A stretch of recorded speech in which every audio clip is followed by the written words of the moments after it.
What's going on, everybody? Welcome back to Nighttime Nostalgia. We have not recorded an episode of this since July, I believe, and it is now November 26th. So welcome. Welcome back. Yes, you can. I bet you've missed hearing that. Yes, Anyways, you can. just want to start off this episode with a quick announcement that anyone who thinks that Dwayne "The Rock" Johnson is stronger than Mop is fucking wrong.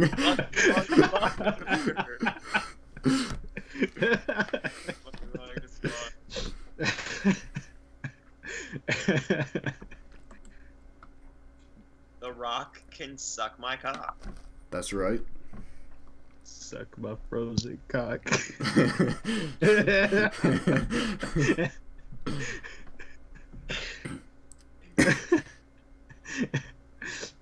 Mop, the fuck are you doing with that stick and that freaking cord? You're gonna get smacked. Punching is just fucking whack.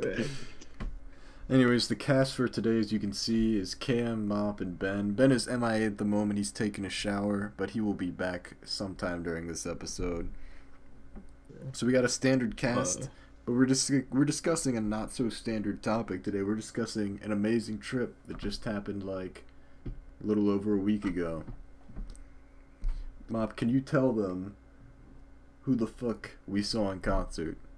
We saw fucking Poppy, bitch. And not only was just Poppy there, Titanic Sinclair was there, and Charlotte.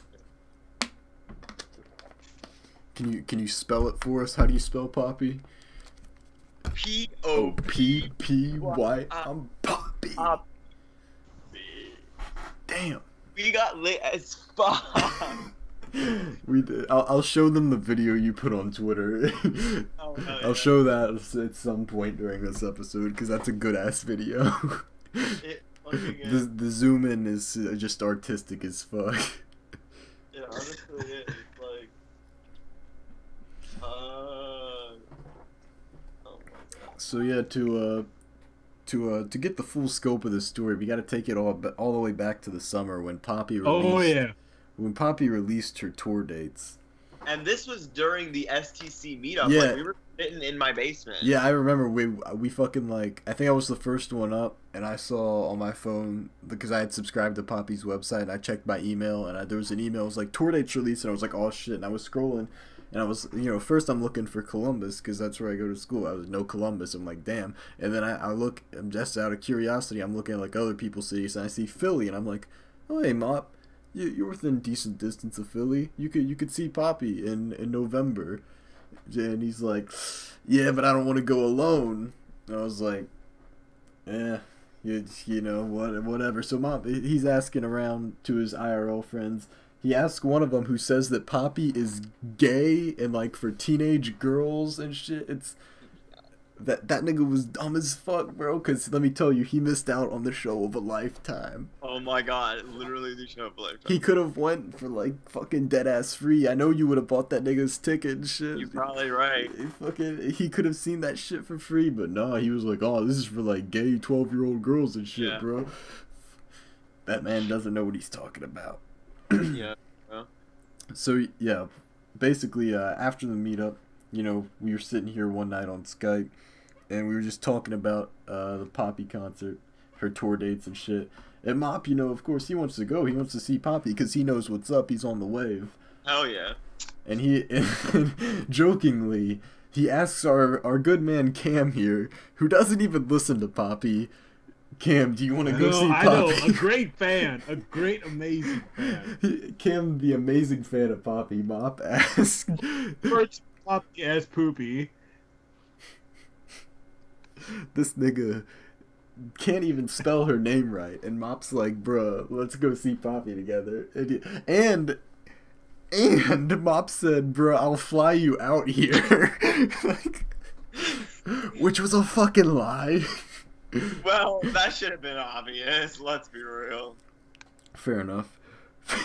I mean, like I said, it was jokes at first, but then we expected Cam to be like, nah, man, I don't listen to her music. But then he was like, oh yeah, let me see. And that was the birth of what later became a fucking journey. You're fucking correct. One way to put it. So I, of course, also was like, yo, deadass, if this is happening, I'll go. It was still the summer, so I was like, I gotta wait for like my professors to publish the syllabi and stuff, and then I'll look. And if I don't have like any tests or anything that I gotta do on those days, November 16th and November 17th, I won't. Because the date, see, Poppy's a fucking genius. She's on the STC wavelength, I think. She's like listening in on us and shit. She knows we're like on that Pokemon shit. So she was like, damn, what if I put the concert in Philly on November 16th, and then that night, November 17th, Ultra Sun and Ultra Moon comes out? Because at this point, you know, this is the summer, end of the summer. We already knew the release date for Ultra Sun and Ultra Moon. So we were like, damn, this is perfect. We go to the concert on the 16th. The 17th, we go and get the games. It's the perfect combo. So I was like, hell yeah, bro, I'll go to that shit. So I just had to make sure that my syllabi got published and everything was good. I checked them like first day of school, everything was good. I was like, all right, I'm committed to going. Cam was basically committed to going, basically. And then out of nowhere, Umbi comes in. But just as quickly as she comes in, she gets the hell out. Yeah, well, we'll get into the flake business in a little bit. So I actually don't remember like what prompted Umbi to want to come. Do you remember, Bob? I think I might have. I think I might have told her to come. Yeah, I think that's what happened. I think what happened was we were all on a call. We brought up the subject, and she was like, "Wait, Poppy's in fucking Philly," and we were like, "Yeah." Yeah, because we knew that she was a fan of Poppy, so I think we were probably just like, Umbi, listen, we're all gonna be there. You gotta come, bro. Because we were thinking like, also like that's gonna be cheaper on all of us because it'll split the hotel cost. Yeah. So the more the merrier, you know. But so yeah, so we at one point it was the committees were me, Mop, Cam, and Umbi, which would have been fucking lit. That because as you all, for those of you that have watched the STC meetup vlogs, you know, trying to get all the signatures on that Raising Cane's napkin. Yeah, for real. So I could have added two. Could have added Cam and Umbi onto that. For real. So time goes on. The school year goes on. Umbi mysteriously disappears.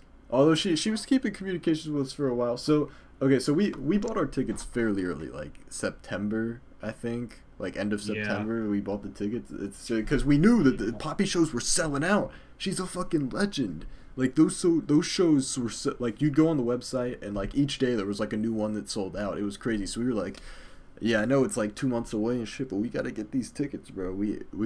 So I bought mine and Mop's because it was easier that way because I would just print them out and bring them with me and shit, and various complications with payment methods and stuff. Basically, I had to buy both of them, but it was cool. Mop's a good man. He paid me back. Cam ordered his. Good man. He knew that shit was going to sell out. He listened to us. He bought his. Umbi did not buy a ticket. No, she fucking did not. She was like, oh, I guess I can't go because I didn't get a ticket. And we were like, bitch, instructions. I'm going to give you good instructions. You better listen to them unlike the last ones. We said, bitch, you're going to go to StubHub.com and you're going to look up Poppy in Philadelphia and you're going to get it there.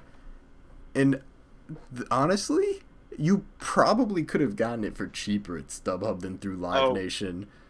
Yeah. Because here's the thing. Live Nation charges that dumbass $9 service fee. Yes. That was so... I don't think StubHub service fee is... That was one hell of a rip. Yeah, I know, because I was like, here's the tickets were $18. That's really good. That's really good. But then you go with Live Nation, which is where the people that were providing the tickets, they're like, $9 service fee per ticket. Yeah, that's my God. Like Ticketmaster doesn't do that. Yeah, Ticketmaster, StubHub, I don't think does that. I think StubHub service fee is like $2 or some shit. Yeah, it's less at least at best. So yeah, she probably could have gotten one for even cheaper through StubHub. But so after that conversation, I think that was like she disappeared for a while. It was kind of I don't know, like Umbi's no stranger to disappearing. But Yeah. this instance, and you know, it's during the school year too, so it's like, yeah, you know, people get busy. But then she comes back one day. This is only like a couple weeks out from the concert, and she's like, "I'm back from my suicide adventure." What does that mean? Yeah, what does that mean? No. Is that? I'm back, by the way. Hello, Ben. Welcome to the show. Hey, Niggy. In case you missed my announcement at the beginning, I know this announcement probably doesn't apply to you, but if you think that Dwayne "The Rock" Johnson is stronger than Mop, you are fucking wrong. Honestly, You are fucking wrong. You are fucking wrong. You are fucking wrong. Amen. You are fucking wrong. So when Umbi comes back, we were just like, you know, obviously, like, the concert, it got brought up. And here's the thing, like, she had basically said that her mom was going to bring her up to Philly. Like, she was going to drive her up from South Carolina all the way to Philly, which, yeah, that's cool. I don't care how she gets there as long as she gets there. But then when she comes back, her excuse is that she can't go to the concert because her mom won't let her. Yeah. Damn. So apparently her mom did a 180, which I think whatever the suicide adventure is, it may have had something to do with that. Yeah. Fario. So Umbi flaked. Then there were 3. So let's return to Cam's storyline. This man, he was doing good. He bought his ticket. So he got step 1 down. And we're like, all right, it's still a 3-way split on the hotel cost. That's not bad. We're still all paying like $50 or some shit a piece. It's not that bad. So then, Cam's work basically cucks him. Is that the correct understanding? No. Hey, hang on. Work did not cook me. I did get those 2 days off. Well, I know you did, but like they took forever to, because you put in for them like a month in advance. Oh yeah. They were holding out basically. They were holding out. Yeah. They were holding out. So yeah, you put in for those 2 days like a long time in advance, and it took them forever to approve them. Which is bullshit. I think, like, if I were your manager, I'd be like, yeah, whatever, fucking take the days off. Yeah. But fucking so did you actually just like take those days off and just like do nothing those 2 days? Yeah, pretty much. Nice. Well, I mean, like, well, I was gonna say at least you got to play Ultra Sun and Ultra Moon, but then I remembered you didn't even like do that. Yeah, what the fuck? I was playing other games. Fair enough. You're playing TF2. You're probably playing like Rocket League and like. No, I was beating Mario and Luigi Dream Team because that game was like in the back of my mind the whole time. Cause like thinking, dude, it's been like 3 years since I bought this game. How the fuck did I not beat it yet? And I finally beat it. Yeah, that's a fun game. Fun is not the word I would. Yeah, sure. Yeah, it's an interesting game. Yeah, it's interesting. It makes you take a 1-year break, and it's not. Yeah. Speaking of fun games, I'm gonna beat Ultra Moon so I can get Willy a sack attack. Hell yeah, real niggas right here. Real niggas. So basically, Cam's work was not a real nigga. They waited until like a week before the concert to say, yeah, you get those days off. So he couldn't. And then I couldn't even find me a good, reasonably priced ticket. No, if you schedule a flight a week out, you know the prices, especially from Houston to Philly, bro. Yeah, you're getting fucked. Yeah, you're dropping 500 easily. For real. So Cam basically got fucked by circumstance, I guess you could say. Although I would argue that what you could have done was schedule a flight in advance and hope that it was like a refundable flight or something. So if they didn't approve the days, but you know, I've never actually scheduled a flight, so I don't know how refund policy works and shit. Most of them have a pretty well done refund policy, and like at least. Like, from what I saw, Spirit was pretty generous with theirs. I just needed to do my research. I didn't do that. I'll do that next time. If there's a next time for something. Oh hell yeah, son. Dude, when Poppy drops those second leg tour dates, you already know I'm fucking. Dude, if I really want her to come to Columbus, because I know exactly the venue she would perform at too. I know the exact one, and it's like super close to where I live, so it'd be so nice. And we wouldn't have to buy a hotel because I could just house whoever comes. It'd be great. But that's besides the point. That's all just future speculation. I still have to get up there. I hate being in Texas. Yeah, Ben just straight got fucked. He just straight up said, because Ben also went to New York like a week before this, so it was like, for his birthday. Oh, No, yeah. it was the week of. Yeah. Oh, was it the week of? No, you're right. Week before. Yeah, week before. By the way, since we haven't done an episode since July, I think we should acknowledge all the STC birthdays that have happened. I turned 20 on October 1st. Ben turned 21 on November 2nd. Yes. Turns 18 very soon, question mark. Yeah, Umbi's turning Question 18. mark. I know her birthday's in December. I don't know when. Let's see. Cody turned 20 on November 8th. And Rexro had a birthday like last week, I think. I don't. Yeah, Chinese New Year. I don't know. And then Rexro, let me check. According to Skype, Rexro turned 19 on November 20th. So yeah, that was almost a week ago. So yeah. Birthdays. We out here getting old as fuck. Oh, hell yeah. But anyways, yeah, Ben just straight up got fucked by circumstance as well. But hey, I mean, he got to go to New York. Basically, it's just I already missed classes to go to New York, and I used up my absences.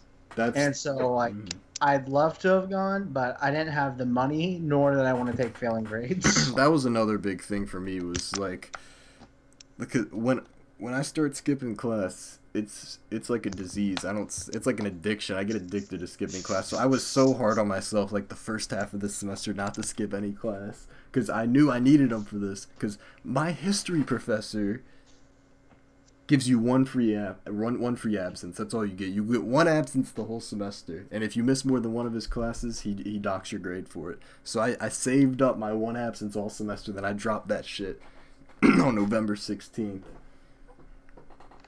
It was. That's actually the same as my history class, but it's funny because like the class I would have missed, he was like, "Oh, I'm canceling class. I'm gonna be out of town."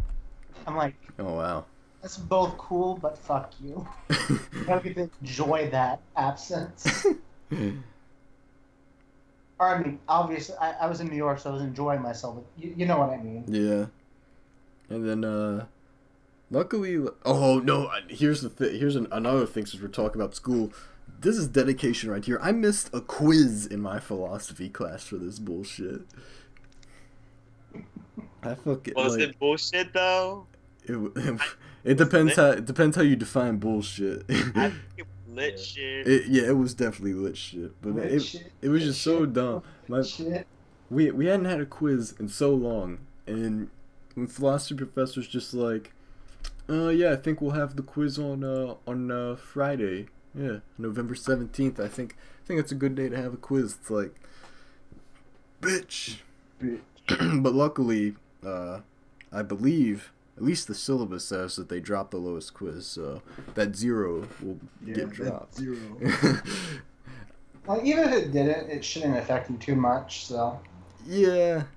Since But a quiz is a quiz, nonetheless. I mean, I did just do an extra credit assignment for that class, so you know I got the points in the bank. We out here trying to get an A in that class. But yeah, so fucking basically Ben knew from the start he couldn't go. Umbi and Cam ended up flaking. At least Cam had a decent reason. Umbi just gave us no reason other than her mom, which I guess it's a decent reason. But like, bruh, Yeah, your mom ain't just going to 180 like that. You had to have done something to piss her off. What'd you do, bitch? You've been thoughting? Yeah, she a thought. So that's how the preparation of the trip ended up going. It came down to just me and Mop were the only people left committed, and I almost had to flake, cause let me tell you, your boy's not made of money, and these bus tickets, they're not plane tickets, but they still cost some money. Oh yeah. So especially if you want them. What'd you say, Cam? I was gonna say it ain't gonna be cheap, especially if you're gonna need that. Gonna need the one that doesn't take as many stops. Well, luckily, luckily these, I didn't have to change buses, but yeah, there were definitely some stops that there's. I'll get into the fucking layovers bullshit, but. Yeah. So, what were you saying, Ben? I honestly already forgot. Rip. I should have asked you first. I drank too much in New York. It killed my brain. Ben is a certified alcoholic now that he's 21. Fellas, Yeah. Don't drink like 4 shots of Irish whiskey in your entire 4 days in New York. it will change you. It's too much. Certified alcoholic. He's a true Irishman now. Hell yeah. Yeah, you said something like. Oh no, I don't know. I said when are we gonna get Hyperloops? Oh yeah, straight up Elon Musk. Fucking hurry up and build those shits. Elon Musk is a piece of shit. He's always talking like, ooh, I'm gonna have this shit built by 2016, and then 2016 comes and he ain't got his shit built. Nigga, I want to fucking go to Cam's house and then punch him in the fucking mouth and then go home in 15 minutes. Where are these fucking Tesla cars, nigga? He ripped off his investors. He was like, bro, we're gonna have these Teslas out by 2016. Nigga, it's almost 2018. Where are these fucking Teslas at? You ain't got shit but prototypes. Nigga's been saying for the past 5 years, yeah, I'm gonna get a Hyperloop from DC to New York or some shit. Bro, where the fuck is it? Yeah, so that's just my rant on Elon Musk. That guy's a fucking he's a hype beast. That's what he is. He's like, yeah, that's man. What he gets for working with NVIDIA. Yeah, what nigga's setting out my computer on fire. Fucking Chink took all his money and now he's got empty ass promises and a bunch of IOUs. Basically, he's out here setting computers on fire. I just finished that quiz just now, but guess what I got, bitch? I got a 100. Oh, hell yeah, son. See, this is the dedication of Mop out here, bro. He's fucking been grinding. He's grinding right now. You're very right, and I hate my life. Me fucking too. But I need money. Please PayPal me. Please give us money. That is the moral of this entire episode. Send me money. My PayPal is remixingyani@gmail.com. Remixingyani@gmail.com. I'm very poor and I want to go to the next Poppy meetup. We are all very broke. 3 out of 4 of us just traveled. We are all very broke. Please donate to our Patreon. Yeah, we should open an STC Patreon. Yo, we get less than G in. We'd get less than Mega Man and G. Oh.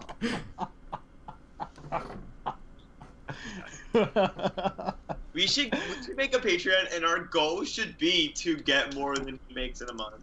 That should be the goal. I think we could get here. It's a cheap goal. Well, we're gonna take a detour. What does Mega Man and G get? $1 a month. Yeah. Do I have this shit? Okay, good. I'm going to there right now. Really, so ungrateful person when it comes to Patreon. Oh, dude, he's so ungrateful. This has nothing to do with what we're talking about, but I'm pulling up his Patreon. Yeah, pull up that $1. Dude, this is loud as shit. Okay. He gets 18 per month. He gets 18 per month? He said $1. My fucking browser is dying right now. It doesn't want to pull this up. Oh, alright, so he gets 18 from 8 patrons. So that's $2 from each person. Dude, this man. Alright, so I think we could beat that.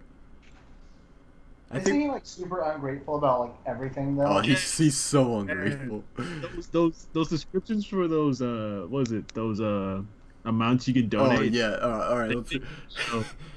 The $1. Didn't he say some shit like I don't owe my fans anything? Oh yeah, he did say that. Oh my god. Then when I found out what this figure looks like, I'm just like, oh my god, what the fuck? Right, how was these? He's out here looking like a My Little Pony. God. So this, I think we could beat this. I think we could like put together $18 a month. Cause think about it. If let's see, we would have to donate to our own Patreon. That's the thing. But the money would be going straight back to us. He donates to his own Patreon. Oh, he definitely donates to himself, bro. He's out there donating to himself. So if we each put in, all right. So let's see, if us four, and then if we could get like Cody or someone to put in $4, like if we just had 5 of us put in $4 each, we'd beat him. We'd vote. We're right there, STC Patreon, son. What would our perks be? Yikes. Yeah. They can get nudes from us. Yeah, if you once Umbi turns 18, that's like the highest perk. It's like if you donate $100, you get the full collection of Umbi's nudes. And plus the fake ones that she sent Brad.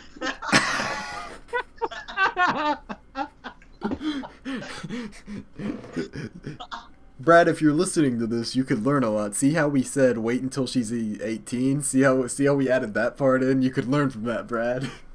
Yeah. Yeah, she'd probably flake out on that too, though. We'd have people mad at us like, bro, I donated $100 worth of a fucking nudes.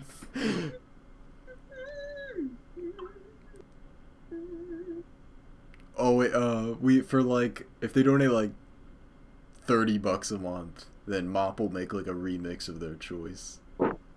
True. It'll be shitty, but I'll do it. But what was that one guy that you linked? Those medis. Yeah, just do it Happy Dragonite style. But no, who's the one guy you linked that was like charging like absorbent amounts of money? Oh my god, I don't even remember who the fuck it was, but literally he was charging like a lot of fucking money. It was like 70 for a remix. Yeah, it was something fucking insane for a fucking remix request, and I was like, bitch, what the fuck? And this wasn't like Glitch City or someone with clout. No. This was a guy with less subs than me. Yeah, he had like 500 subscribers or 300. Yeah, like, this guy did not have the clout to be charging that much money. Yeah, no. Yeah. Anyway, so yeah, our Patreon, we're gonna be cheaper than him. Mop will give you the remix of your choice for just $30.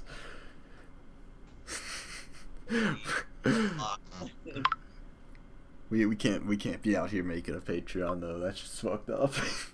real shit. We can't be out here making a Patreon when literally all we do is just shit on people. that could be one of the goals. Oh yeah, like if you donate for $10 a month, I will make a 10-minute video roasting a person of your choice. Or get me to roast someone's dad. Damn, shut the fuck up. Which they'll probably go with Willy's, but my option's there. Okay. If you donate like $15 a month, I will personally drive out to Cam's house and punch him for every person. Our like goal, like, you know, they have like the total goal, like if we get 1,000 total this month, this will happen. Like our goal would be like if we get 1,000 this month, Cam will not appear in another video for the rest of the month. Yo, I will donate $1,000.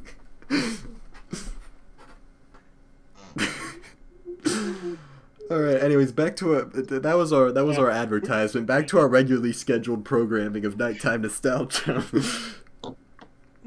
So, speaking of money, so I needed the money to get this bus ticket, and Mop he could not do it because his phone broke and he had to drop like $1,000 on that iPhone 10. He did not have the money to financially support me at that time. There it is. He's flexing. He's flexing. Flexing on them. Nice talking. Nice talking emoji. I got that money. Hello, bitch. I don't have money anymore. But you got that fucking to my PayPal. I was about to say. Send me to talk emoji to tell me to donate to my PayPal. Oh wait, I'm on it. I was about to say, I love how we're out here fucking e-banking and then you just flex an iPhone 10 on camera. Yeah. You could have got like an iPhone 8 like Kavikaze and does all the same shit, just as the dumbass face recognition. Yeah. No, and the talking emojis. Talking emojis. Man, y'all niggas want to talk about struggle? Let me get my webcam out. I'll flash this fucking iPhone 5C at you. Fuck the iPhone 8. Yeah. Like, I'd rather have the 8. Yeah, I don't want that shit recognizing my face. Yeah, fuck that. I want the 4. Like, fucking FBI watches this all the time already. Like, I want them fucking memorizing my face completely. Truth. We only spit the facts here. So anyways, you may be asking yourself, Willie, how the fuck did you pay for the bus ticket if you're so broke and Mop had to buy an iPhone 10? Well, I know some niggas. I got friends who are investors, and I hit one of them up. That was my plan. I was going to hit him up. Keep in mind, this was like the week of the concert. Like, this was my last resort because I don't like asking people for money. And I asked Mop first because it was like, you know, it's simple. You keep it in the group. But I had to do what I had to Scooby-Dooby-Doo, and I turned to an external source, one of my friends at college, a very wise investor at a very young age, a prodigy, you may say, and I turned to him. And so I walk into my dorm one day, the day I planned to ask him. I walk into my dorm, and he's sitting on my bed playing Nintendo Switch. I'm like, I don't have a Nintendo Switch. I got a GameCube on my desk, bro. So I'm like, where'd you get the Nintendo Switch? And he's like, oh, yeah, I just bought this shit today. And I was like, damn, he's not going to have the money to buy my ticket, bro, because he just dropped, like, a bunch of money on a fucking Switch and Super Mario Odyssey, which I played, by the way, and it's very fun. It's bomb. It's bomb. I hope that one day I won't be able to play it on my very own Switch. But like I said, donate to our Patreon. So basically, my hopes were down. But, you know, I just said fuck it. And I asked him anyway. I was like, bro, do you have X amount of money? Like, could you like, do me this solid for X amount of dollars? And he was like, yeah, of course. Like, he acted like, what you think that's a lot of money? Like what the fuck? Like, you fucking peon? Like, what the fuck? I wipe my ass with that money. Like, so Chad Warden wipes his ass with $400. So he literally just, like, walks over to me and gives me his credit card, and I was just like, okay. So you know, I buy those tickets, and I'm like, damn, this shit really happening. So I type in the chat, I'm like, boys, Poppy is on. And then from that moment until like the end of that week, life was a fucking adventure. Now it's clean. Now with some debt. Yeah, now life is just debt. Now he has college debt. Oh wait, I'm sorry. I mean, a friendship. I thought I was going to get out of college with no debt because of these scholarships, but I didn't take into the account. Fuck college? I hate college now. Yeah, fuck college, bro. That shit's a scam. I say as I major in the humanities. I gotta pay $20K. Yeah, for a piece of man, I can't wait. Pay $2 for. Yeah, I can't wait to get a good paying job with my degree. Says the guy who wants to be a teacher. So basically, all right, I gotta get my times or my days straight. So November 15th, that's a normal day. I'm doing my shit, and then so basically, let me go over the times of these buses. So I had to leave the bus station in Columbus at I'm trying to remember the time. Fuck, I think it was 5. It was just 5 a.m. on the 16th. So I was like, I'm just staying up all night, bro. So I don't know how this shit works. This was through Greyhound, by the way. I don't know how this shit works. I never been on a Greyhound bus, and I never want to again. I was just like, maybe it's like a flight where you're supposed to show up super early. So I showed up at that bitch at like 2:30. Like I pulled up to the station at like 2:30, Ubered over there from my dorm, and I was like, cause I had to pick up the ticket there, cause I didn't have the time to ship that shit to my fucking dorm. So I was just like, I'll just pick it up there. So I go there.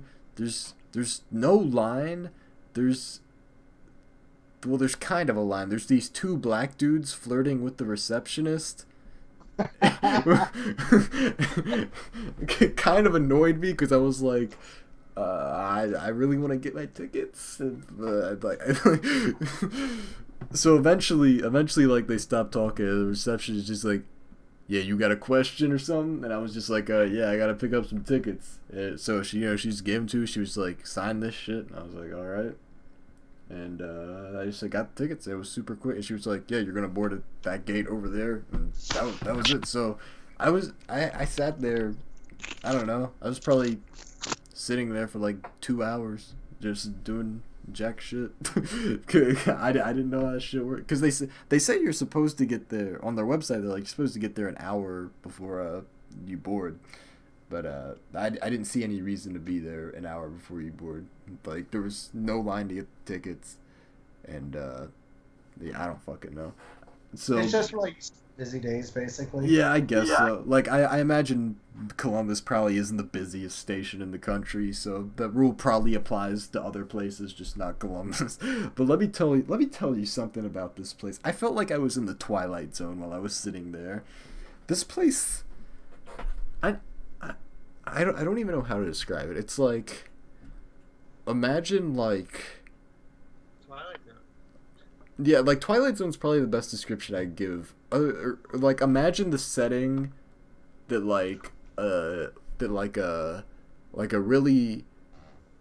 you would find like in a sad but like funny Christmas comedy or something. Like I don't know how to describe like from the 90s, like one of those kind of movies. And let me tell you, this place was definitely the 90s. Like the technology in this place. Okay, I don't know which is like occurred farther away from the current date. The last time this place had like any sort of technological upgrade, or the last time this place was cleaned, 'cause it was dirty as fuck, and it also had like just like you could just tell that this shit, it looked like a fucking like bowling alley from the 80s. Like that's the type of technology we're talking about here. Yeah. So it's not a pretty place. So I'm sitting there just at the gate waiting, and to the bus driver's credit, he wasn't that late. Because, you know, I always bash on bus drivers. Because no matter what bus it is, whether it's your local city bus or whether it's like Greyhound, it seems like bus drivers are pretty consistently late for everything. This guy wasn't that late. He was only like... He pulled up at like 5:05. Like, he was pretty on it. So, yeah, I got on that shit. And, you know, I was fucking nervous as shit. And then... But we get out of there, and my nerves start to calm down, and you know, it's just a nice bus ride. I'm just enjoying the sight, enjoying seeing the sunrise. Not something I get to see very often anymore. And then my enjoyment was abruptly ended by Pittsburgh. Fucking Pittsburgh. I despise. I've been to Pittsburgh a few times before. I've been there for concerts, and it's a good place for concerts. But the one thing I've consistently noticed is that there is always construction outside of Pittsburgh, and it always makes the traffic fucking insane. Like rush hour on steroids. So we're sitting there, and this basically was rush hour because it was like 8 a.m. or some shit. So everyone's going to work.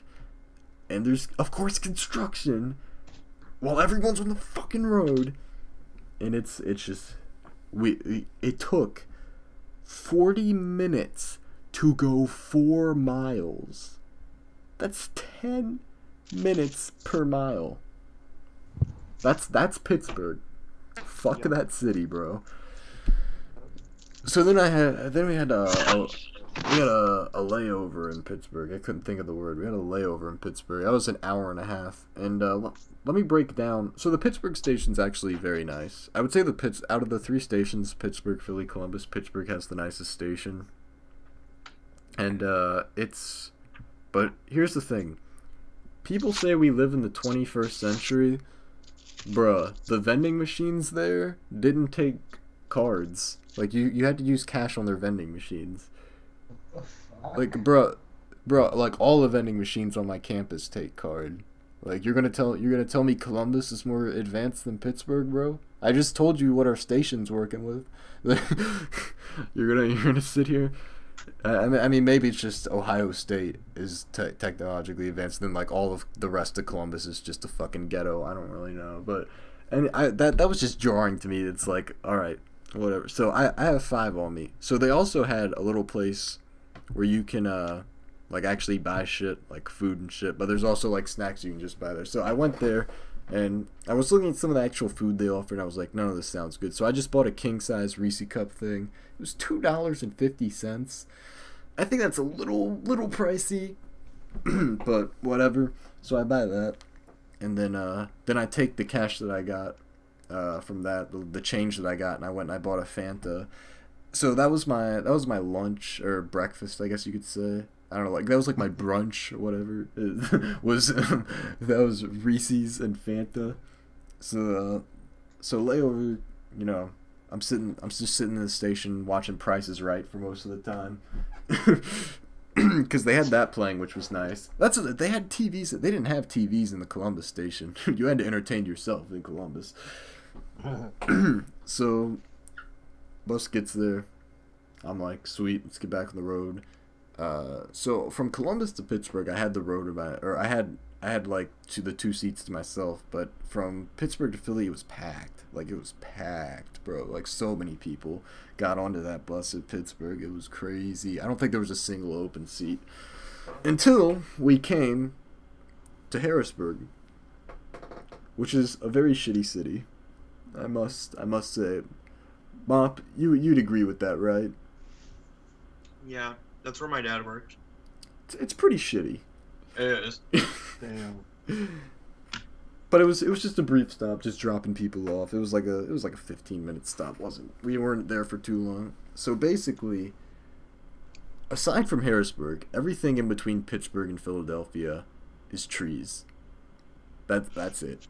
There are trees interrupted by Harrisburg, and then more trees until you get to Philly. So it was a pretty boring ride there. And I couldn't sleep. I just couldn't sleep. I really wanted to, but I just couldn't. And then we start getting close to Philly. I can feel it. I can see the city in the distance. And I'm like, oh yeah, this is about to be lit, boy. And then the traffic hits. I don't know why.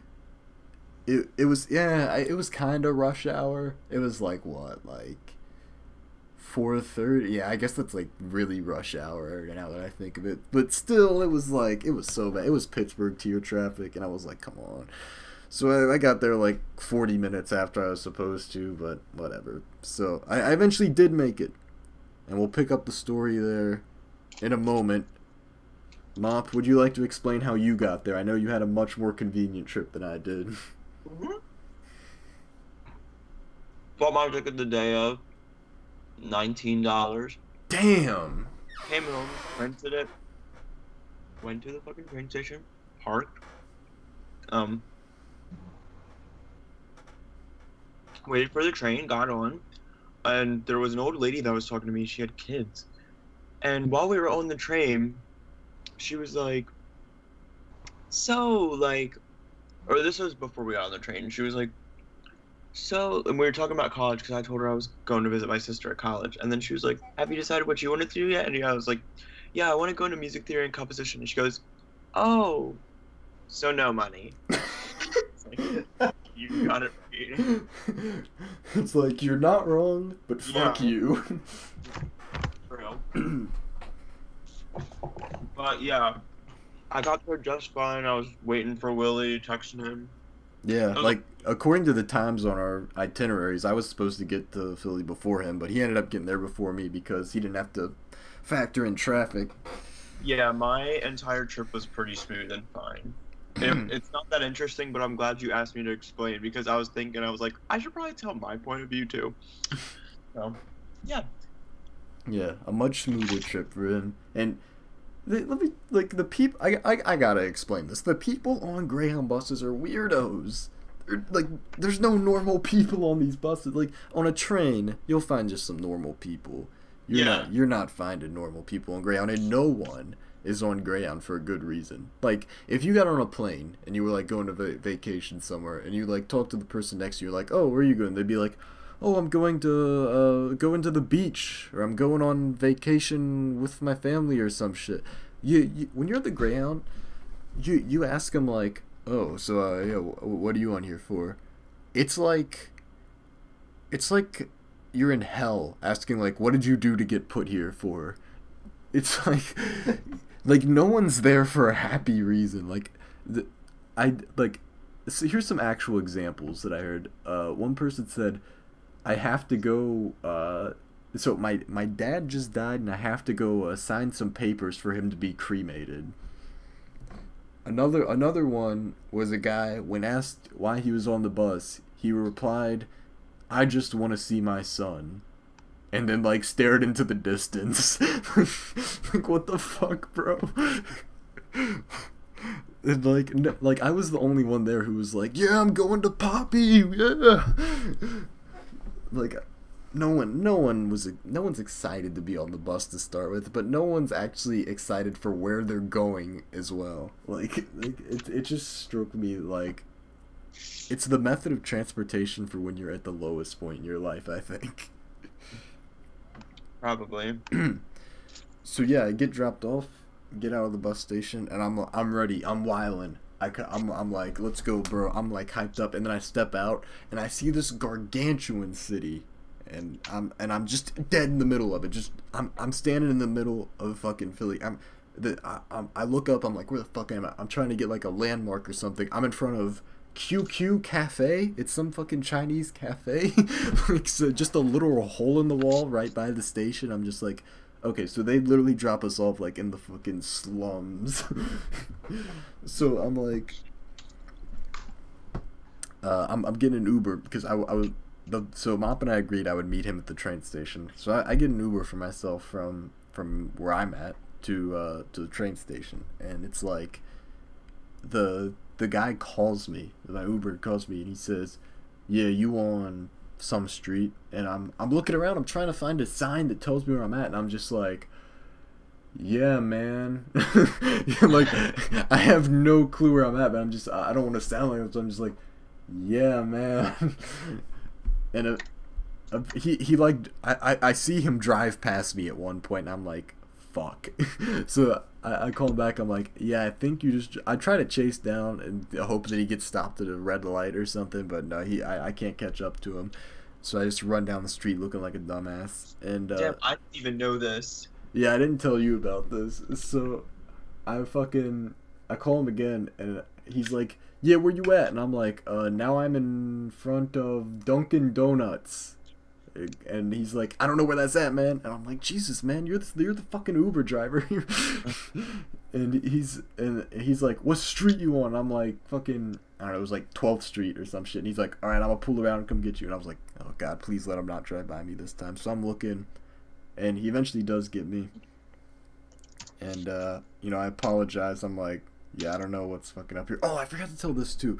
So before I even get the Uber, as soon as I step out of the station, this black guy approaches me, and he's like, you from around here? And I'm like, nah, I'm from West Virginia. And he's like, alright.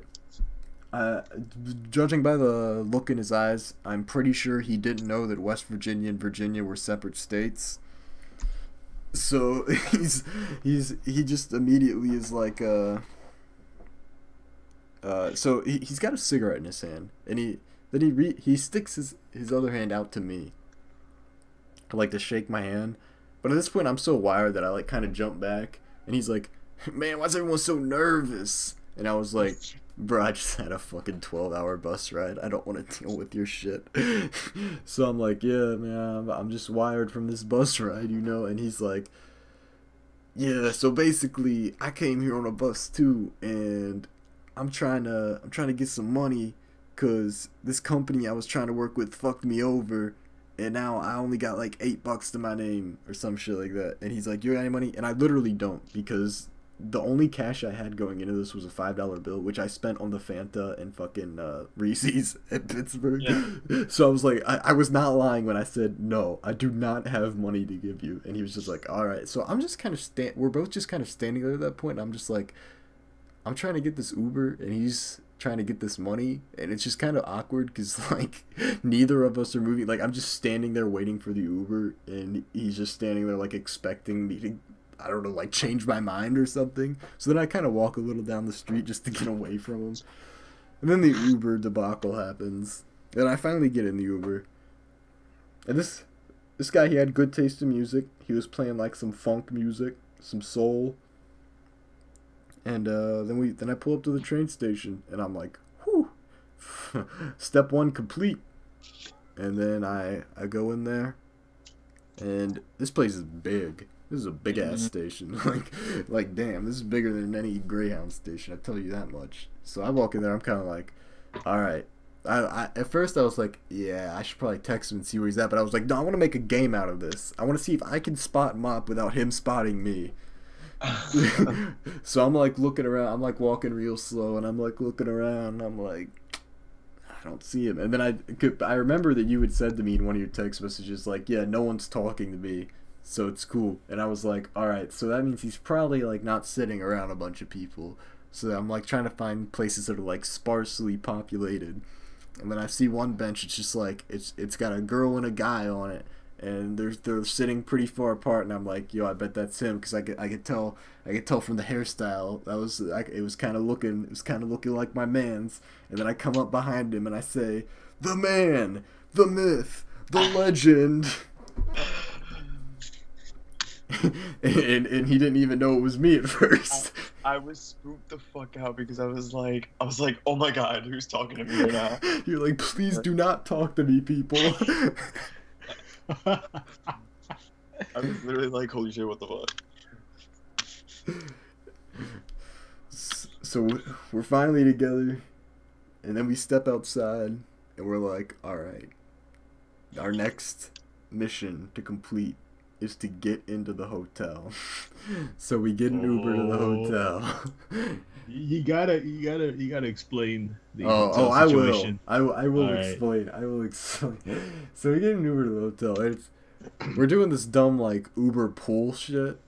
Just a word to the wise. If you can choose between Uber X and Uber Pool, do Uber X, because even if they do charge you a little more, Uber Pool's fucking like a scam. For real.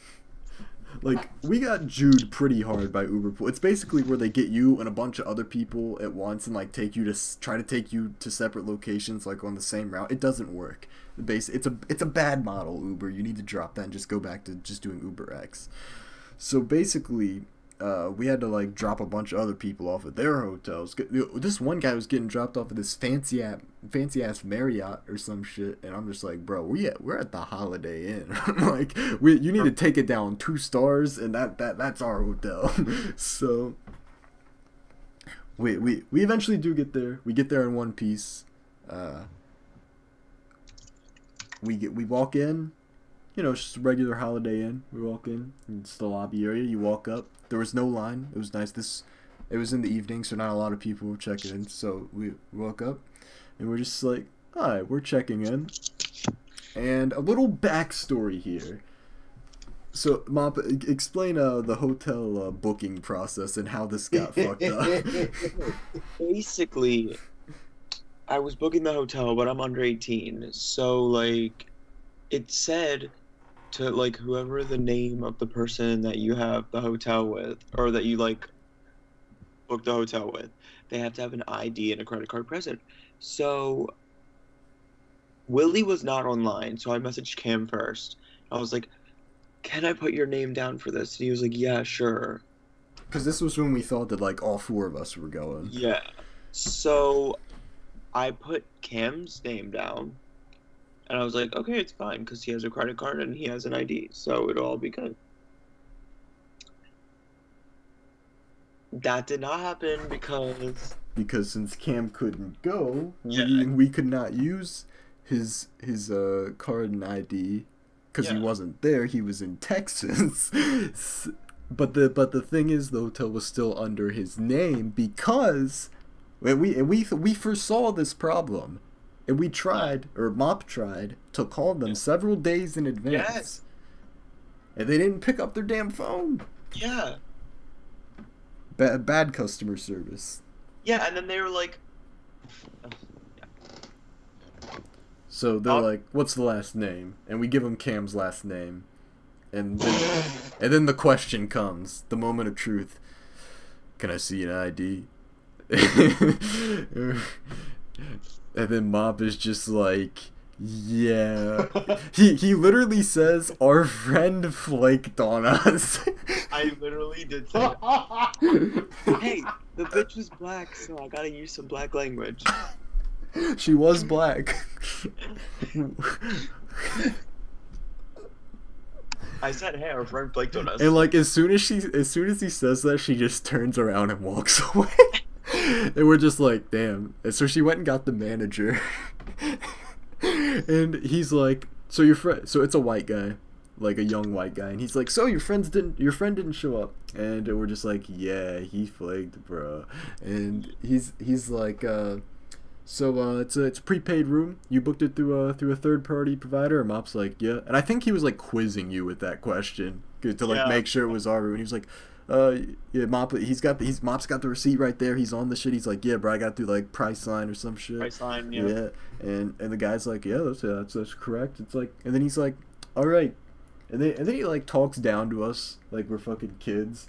Yeah. He's like, now not every hotel's gonna be this lenient, but I'm gonna let you have the room, kiddos. Like fucking, like he's fucking being a condescending ass. But I'm just like, oh sweet, he's giving us the room, and he was like, I mean, like if this other guy doesn't show up, like, you know, like why shouldn't we let him have the room? Like even if they're lying to us, like no one else is using the room because this guy never checked in, because you know that guy's in fucking Texas right now. So it's like, you know, he was pretty reasonable, and he gives it to us. And then since Mop had the receipt, the black chick is like, all right, can I see your ID? Mop doesn't have a fucking ID on him. So he's like, is it okay if it's his? And she literally pauses, like has like sighs, and it's just like, sure. Like she's just like, fuck it, like whatever. So I give her my ID, and she looks at that shit. She's probably like, oh, this guy's from West Virginia. That explains why he's so retarded. And then and then she's like, all right, I need a credit card. Give her my credit card. And then everything goes through, and she gives us the keys to the room. It's on the 6th floor. We go up there, we go in, and then mission accomplished. We made it, albeit on a pretty rocky road. We made it into the hotel room, so mission accomplished.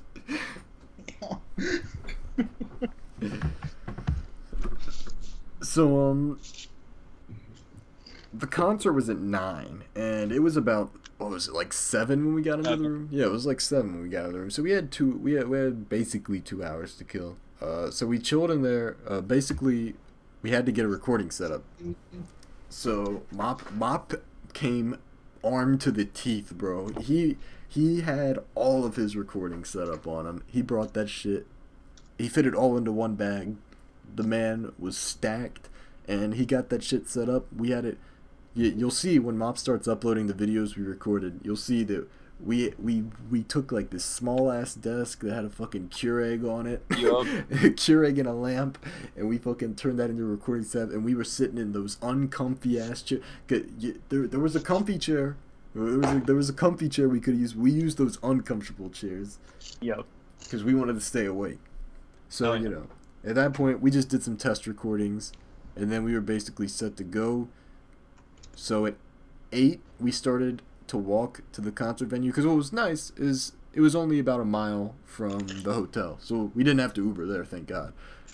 We were able to walk it, and it was a nice walk, because the streets were surprisingly dead for a Thursday night. Very dead. Like we were like pretty surprised. Yeah, what's up with Thursdays, bitches? Yeah, like fucking no Thirsty Thursday in Philly, I guess. I mean, I guess if we had been closer to Temple, then we might have seen the Thirsty Thursday crowds, but like, I don't know, we were just in like a dead, like this fucking concert venue is like in a dead ass part of town. That's like normally, I don't know, most concert venues are in like, you know. Yeah, it looks like it related to the fucking crowd. Yeah. So we get to the venue with little to no complication. We had a little bit of a screw up trying to find where the fucking Fillmore was, because apparently the Fillmore, which is the venue, is attached to like another building. It was very confusing. So we ended up walking like all the way around the fucking building, this big ass building, and then we eventually find like a line, and we're like, that's the line right there. So we're almost in. We're in line. I whip out the tickets, because you know I was not about to forget them. I was not going to come all that way and forget the tickets, bro. I whip them out, and then we go through the standard security check and whatnot, and then we get alcohol bracelets. Now, keep in mind, like I just said, that I just turned 20 in October, and Mop is still 17. Yeah, for real. And they gave us alcohol bracelets. Now, I can understand, because I've looked like I'm 21 since I was like 15. So I can understand. I've been getting them at concerts pretty easily since I was like 15. Ever since I grew a beard, basically. But Mop, you gotta at least ID Mop. Yeah. You've got to at least ask him for an ID. But they didn't even, they just put that shit on him. Like, I don't even look like I'm 18. Like, yeah, he actually looks 17. Like, he looks his age. They didn't even they didn't think twice. Like, I walked up to the guy, he put it on my wrist, Mop walked up behind me, put it on his wrist. It was like, didn't even ask. They didn't. I don't think they gave a single fuck. They were just, because one, it was a fairly small event, so I guess like if they have like some underage drinking, it's not gonna be the end of the world. I don't fucking know. They just weren't giving a fuck. Either that or the guy was already drunk himself. I don't know. Probably. So we get in there, and also keep in mind, Mop and I had not eaten at all during this day. I had my breakfast in Pittsburgh, and that was it. And Mop had nothing. So we were hoping there'd be food at the venue, because I've been to a lot of concerts. They normally have some food offered. There's no food there. Let me tell you what they're selling. They're selling merch, which is very good merch, and they're selling alcohol. They're not selling any food. I was like, as much as I would love to buy a Poppy t-shirt, I can't eat that shit. Agree. And I was obviously broke as fuck, so neither of us bought any merch and neither of us bought any alcohol, even though we could have. We were well behaved and somewhat financially responsible. Yep.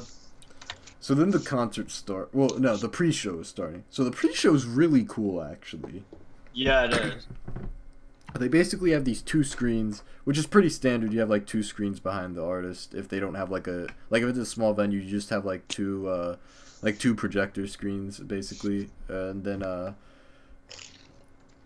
they basically just had like this really creative like visual shit playing. Like I don't even know how to describe it. So they had like Charlotte DJing. Like the gimmick was that Charlotte was the DJ, and then but it wasn't just like her hands on the turntable. Like that was something you'd see. But they also had like these really cool like artistic like I don't know, like creations to go with it. It's like on like the old Windows Media Player when you would play a song and it would have like those fucking like colorful images and shit that would like go along with the song. It was basically like an advanced version of that. It was cool. It was very like well put together, and the music selection for the pre-show was also very good because a lot of it was like in tune with like Poppy's style. Like it was like actually prepping you for the show, like because when I go to like a lot of rock and metal concerts, and normally it's just like the pre-show is just like, oh, we'll just play like a bunch of Metallica songs or some shit, and it's like they don't actually put any thought into it. They're just like, yeah, we're just gonna play like fucking Metallica and fucking like Iron Maiden or whatever, depending on the show. But with this, it was like actually like a well put together playlist. And it wasn't just like playing one song after another. Like they had like random ass cuts and shit. It was like an actual DJ set. It was like Charlotte was actually DJing. It was really cool. And yeah, they played some songs I really liked. They played Love Shack, and I think that's a great song to play. Shack is fucking amazing. It's an overall great song, and it's definitely a great song for a Poppy concert because that's like in her style, Yeah, that's her style. They played Girls Just Want to Have Fun, another song that fits Poppy style very much. Yeah, I love that. Played a lot of good stuff. They played Like a Virgin by Madonna, one of my favorites of 80s pop.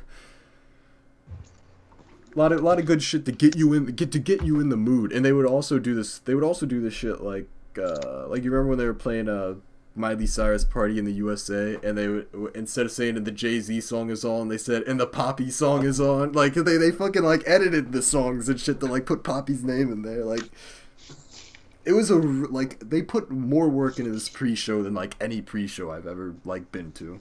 So right off the bat, I'm fucking hyped. And then 9 o'clock comes around and a man walks up on stage.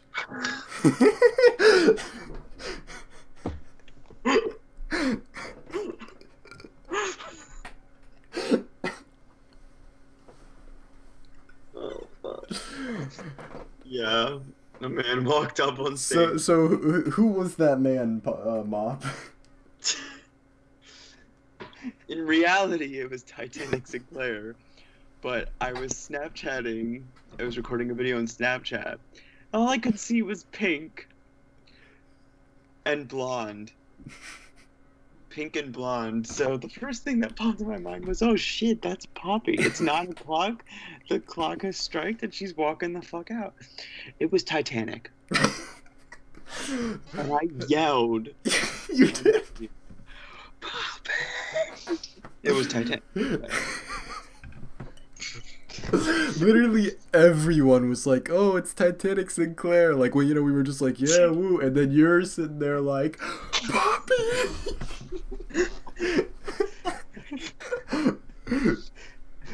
Yeah. I was just like, bro, that's not Poppy. I was like, that's Titanic Sinclair. Like, when that video turned off and I watched it over, I was like, oh fuck, that's Titanic. Oh my god. So that was fucking hilarious. And then after Titanic, Poppy does eventually walk up on stage. And we're lit as fuck. So the first song she plays, correct me if I'm wrong, it was I'm Poppy, right? Mm-hmm. So yeah. So she comes up on there and you hear the intro, the do do do do do, and then we're like jumping and shit, and we're getting hype, and she's got these like dancer dudes. Like if you've seen any footage of her concerts, you know what I'm talking about. She's got these like two dudes, I think they were Asian, and they're like wearing skirts, and they got wigs and masks and shit, and these niggas just go ham. Like they just go ham. That's the only way to describe it. They're fucking doing all kinds of crazy moves and shit up on there. They're like hype man. They're like hype men without words, like silent hype men. And then Titanic was in the back, like, because I don't think that venue had like an actual audio engineer, so I think that like Titanic was actually like engineering that whole show. because like he kept. Oh shit, Mop just died. Uh-oh. Oh shit. Oh shit, what just happened? He said BRB. That is interesting. That's not how you spell Poppy. Oh shit, he said BRB, my father has awoken.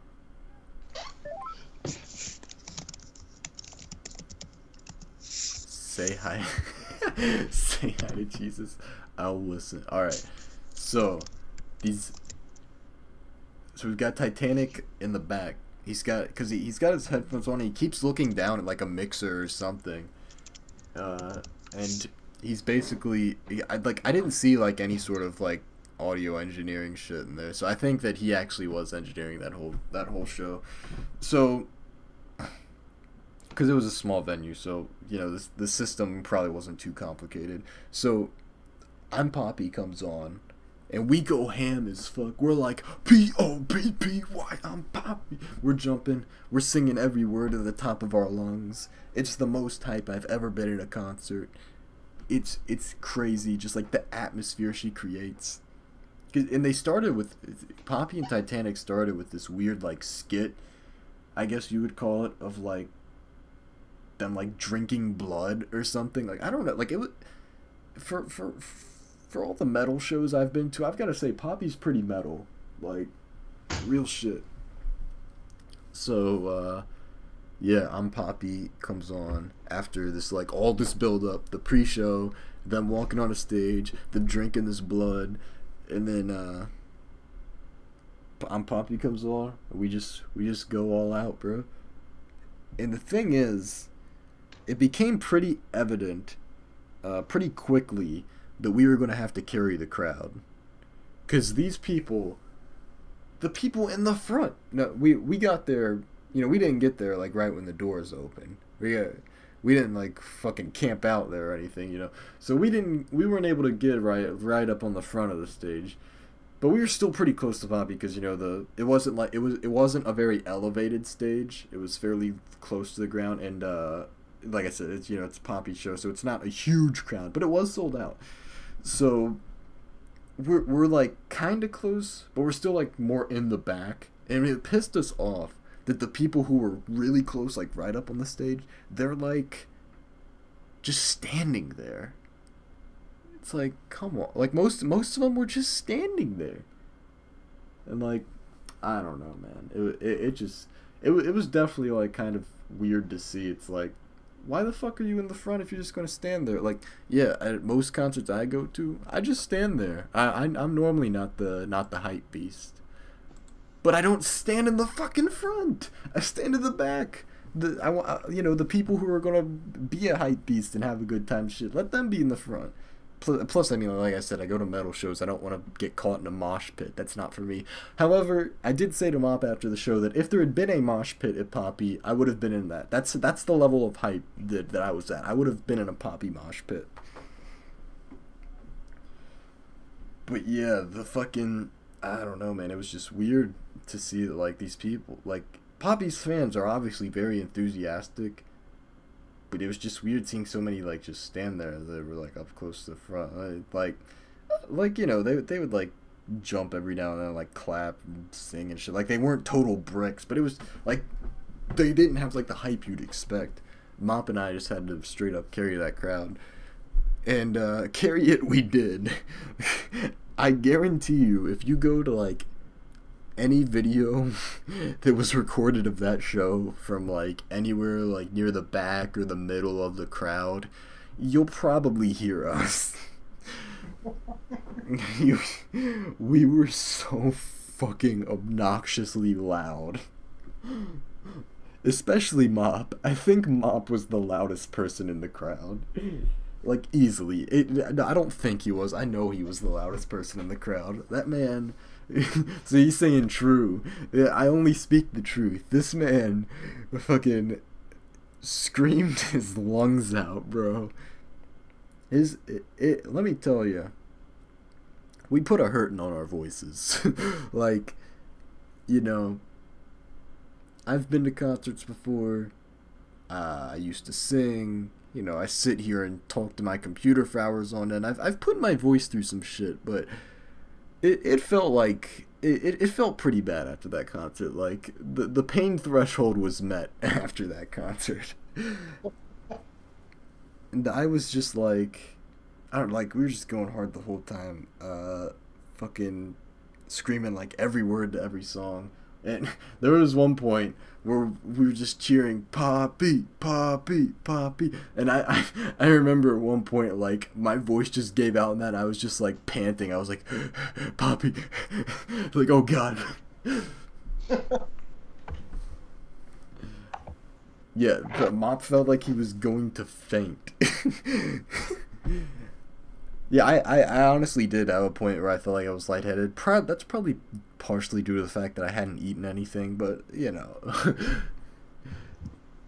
It was, yeah, we carried that crowd. It was like, and they would do the thing that, like, you know, that a lot of performers do, where they try to see, like, which side of the room can scream louder. Dude, every time our side won. Our side won that shit every time. No competition. She'd split it up, be like, oh, left scream, middle scream, right scream. And like, our side would always scream the loudest, easily. We'd get the most decibels. We would have fucking, like, if they actually registered that shit with decibels and shit and measured it, dude, we would have been undisputed champs, solely, as Mop says, because of us. Because let me tell you, these people. Let me just break down the demographic first of all. There's some weird ass people at the show, which is to be expected. Yeah, we're watching a satire performance act from like YouTube of two people from like California, one of whom like left her parents at the age of 15 or something to go sing or some shit. Like we're not at a regular show, so there's gonna be some weirdos. And you know, I'm used to weirdos. I see weirdos every day in the street in Columbus, and I see weirdos at other concerts I go to. I've seen Rob Zombie in concert. I know what weirdos look like at concert. But there were some different kind of weirdos here. Like I don't want to overgeneralize, but like they were like Tumblr-esque weirdos. For example, I think Mop and I talked about this guy in one of Mop's Ultra Moon videos, but there was a notoriously disgusting guy. I don't know how old he was. He could have been anywhere from like I can't even place his age. He could have been anywhere from like 14 to 24. Some of these people are just out here looking like age ambiguous, but he had like a fucking like mad scientist fro, and it was dyed, like completely just bleached. It was like, ew. Jesus. Yeah, it was bad, and he was wearing like makeup, and he was skinnier than me, I think, and this man was just out here looking disgusting. He was just out here looking weird as fuck, and the girls. So basically, I would say about 70% of the girls were like fucking Tumblr, like just Tumblr. Oh god. Like just straight out of Tumblr. And then like the other 30% were actually pretty good. Like there were some pretty good looking girls there. I'm not gonna lie. I just thought you said straight out of Tumblr made me think like straight out of Tumblr with a shit ton of self-diagnosed issues. That does not fit the rhythm of the song, but you know that's how they would do it. Oh yeah, absolutely. Yeah, that's basically what like the majority of the girls were. But then there were some cuties there. And then so basically what I'm getting at is it was a very feminine crowd, and I feel like that might have to do with part of like why it wasn't as hype as you'd expect. Cause like I don't know, girls aren't very hype-ish. Like they scream loud as fuck. Like the screams would be loud. Like after a song, you'd hear well, not necessarily loud, but just shrill. Like you hear the shrill, like, eh! Like, you know, the stereotypical, like, oh my gosh, John Lennon just walked on the stage, like that level of shrill, like. But it, you know, it wasn't like loud. There was just like that. you know, like ear piercing like shrillness. So you know, you get that because I'm pretty sure that like, okay, like most of the dudes there look like the dude with the bleached hair. Like Mop and I were probably the only normal dudes there. Okay, let me put it this way: Mop and I were the only normal dudes there by our own volition. I saw a couple normal dudes to like behind us, but I'm pretty sure they were only there because their girlfriends dragged them. Agreed. Are you back Hey, Mop. now? Mop son, are you back? Not really. Oh, okay, I got you. I got you. So, shit. So yeah, basically, I'm pretty sure that I was the most masculine guy in the room. That's how you know it's pretty sad. I don't know. Like there was just, like when the crowd would scream, there was just no bass in it. Like that's just facts. But you know, I'm not here to judge.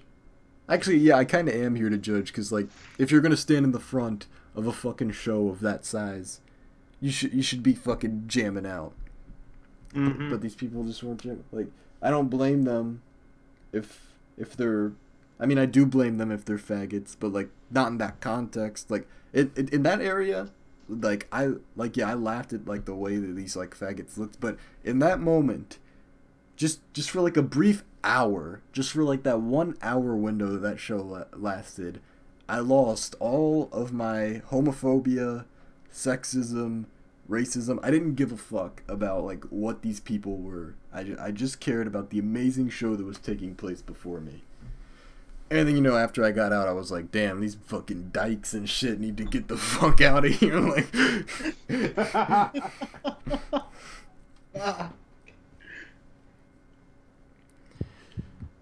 yeah, like, I don't even know how to, like, review the show. It was just amazing. It was really just like, I've seen, like, notoriously good performance artists. Like I've seen Rob Zombie twice. I saw Iron Maiden last summer. Like people that put like thousands and thousands of dollars into like props and you know like fucking fireworks and shit to like make like a really like good show, like not just musically but just like an all around experience.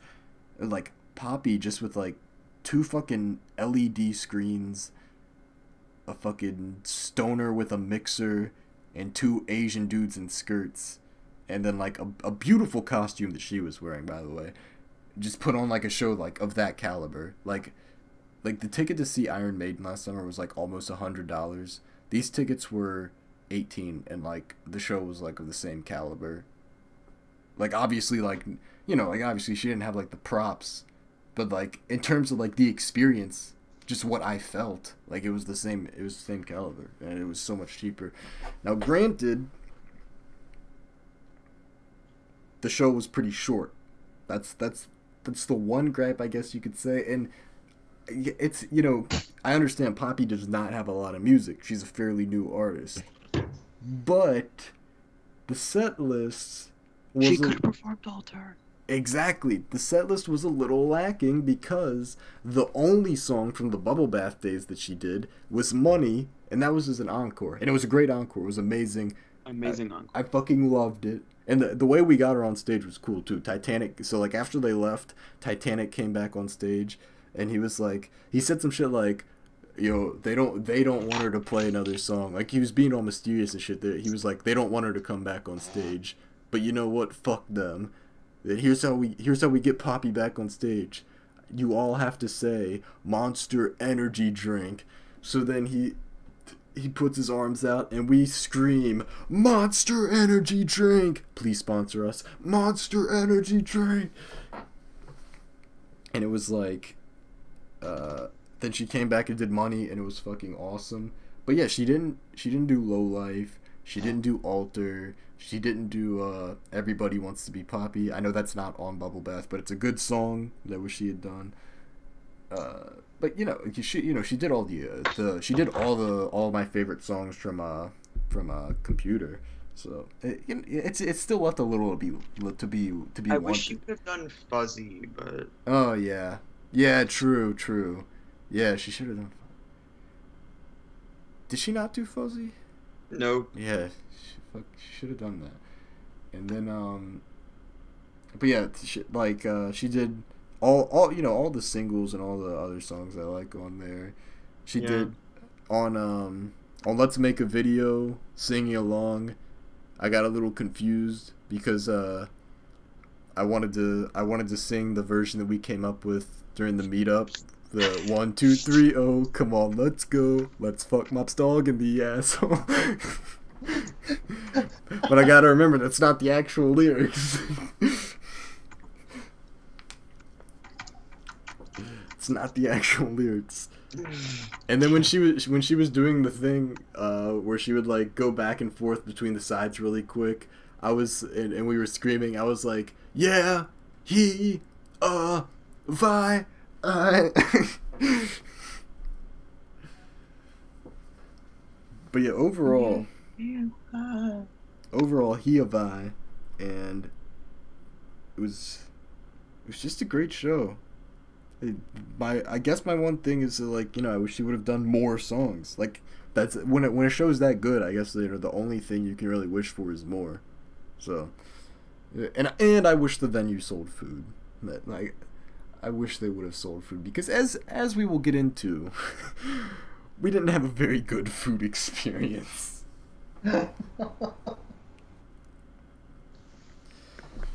So, we leave the concert. The set lasted about an hour, like I said. Oh, actually, this would be a good place to show the video.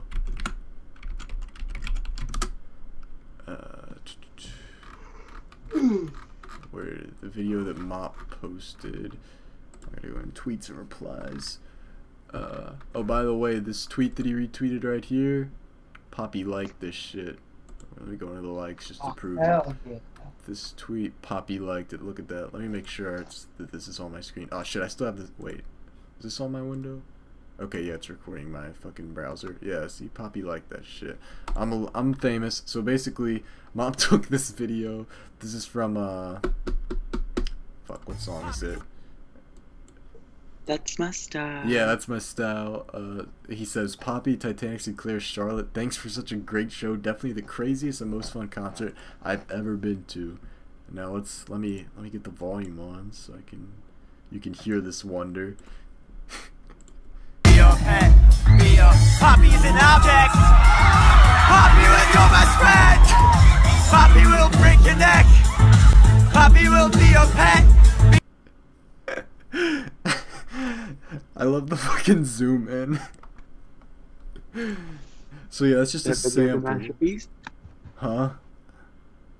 I said that video is a masterpiece. It is. It's a great, and we had videos just all like that on our Snapchats. If you're not in with us and on our Snapchats, you're missing out. Mop had most of it. I just had the encore on mine, but fucking Mop had many masterful zoom ins like that. I just love how like he fucking rips Charlotte's hair off and then you go from like 0 to 100. 100.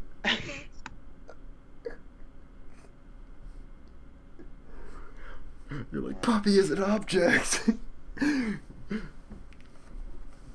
So yeah, that's just a small sample of what we were dealing with. And the crowd was fairly hype at that moment, mainly because like Titanic just murked that bitch Charlotte. Like if that didn't get a reaction to that crowd, I don't know what would have. Like Titanic murdered that bitch. And Charlotte called Poppy a bitch. She had it coming. Yeah, she a thought. Charlotte's like a robot thought. Like she's gonna be one of those sex robots. Would you smash? Hell nah. Now if Poppy were a sex robot, that's a different story. Hell yeah. Alright, so we get out of the venue at it's like 10. The set lasted like an hour. So we get an Uber. The man's driving a Jeep. He picks us up outside the venue, and it's Uber Pool, our favorite Uber Pool. So we wanted to go get food. Well, our plan was to go to this area that the GameStop was in. So I didn't even say why we were getting Uber. We were getting Uber to go to the GameStop where the midnight release was for Ultra Sun and Ultramoon. We were going to reserve our games. So we looked online, and it's like in this shopping district area, and there's a really good pizza place apparently, like right in that shopping district. So we were like, all right, we're gonna go there. The pizza place closes at 11. We'll easily be there by 10:30. That's what we thought. So we could get in there and get a pizza, get some slices to go or something. So we get the Uber pool because it was fairly expensive at that moment. I don't know why. I guess there was a lot of traffic or some shit. I don't know why it was so expensive at that point in time. So we get the Uber there. We go Uber pool because that's obviously the cheapest option. And Uber pool kind of fucks us over because this guy, he just blindly followed like his Uber GPS. And when you're doing Uber pool, Uber obviously wants to make the most money. And to make the most money, you pick up the most passengers because that's more customers, ergo more money.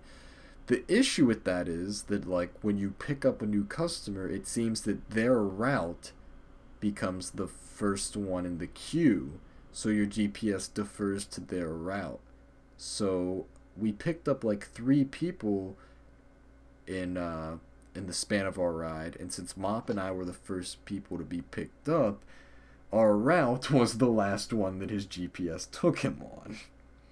Which was some shit. It was some shit. We were in that car for like 45 minutes to go like 9 miles, I think is how long it was. It was like 9 miles or some shit. It was dumb. And there wasn't even like that much traffic. So yeah, fuck Uber pool.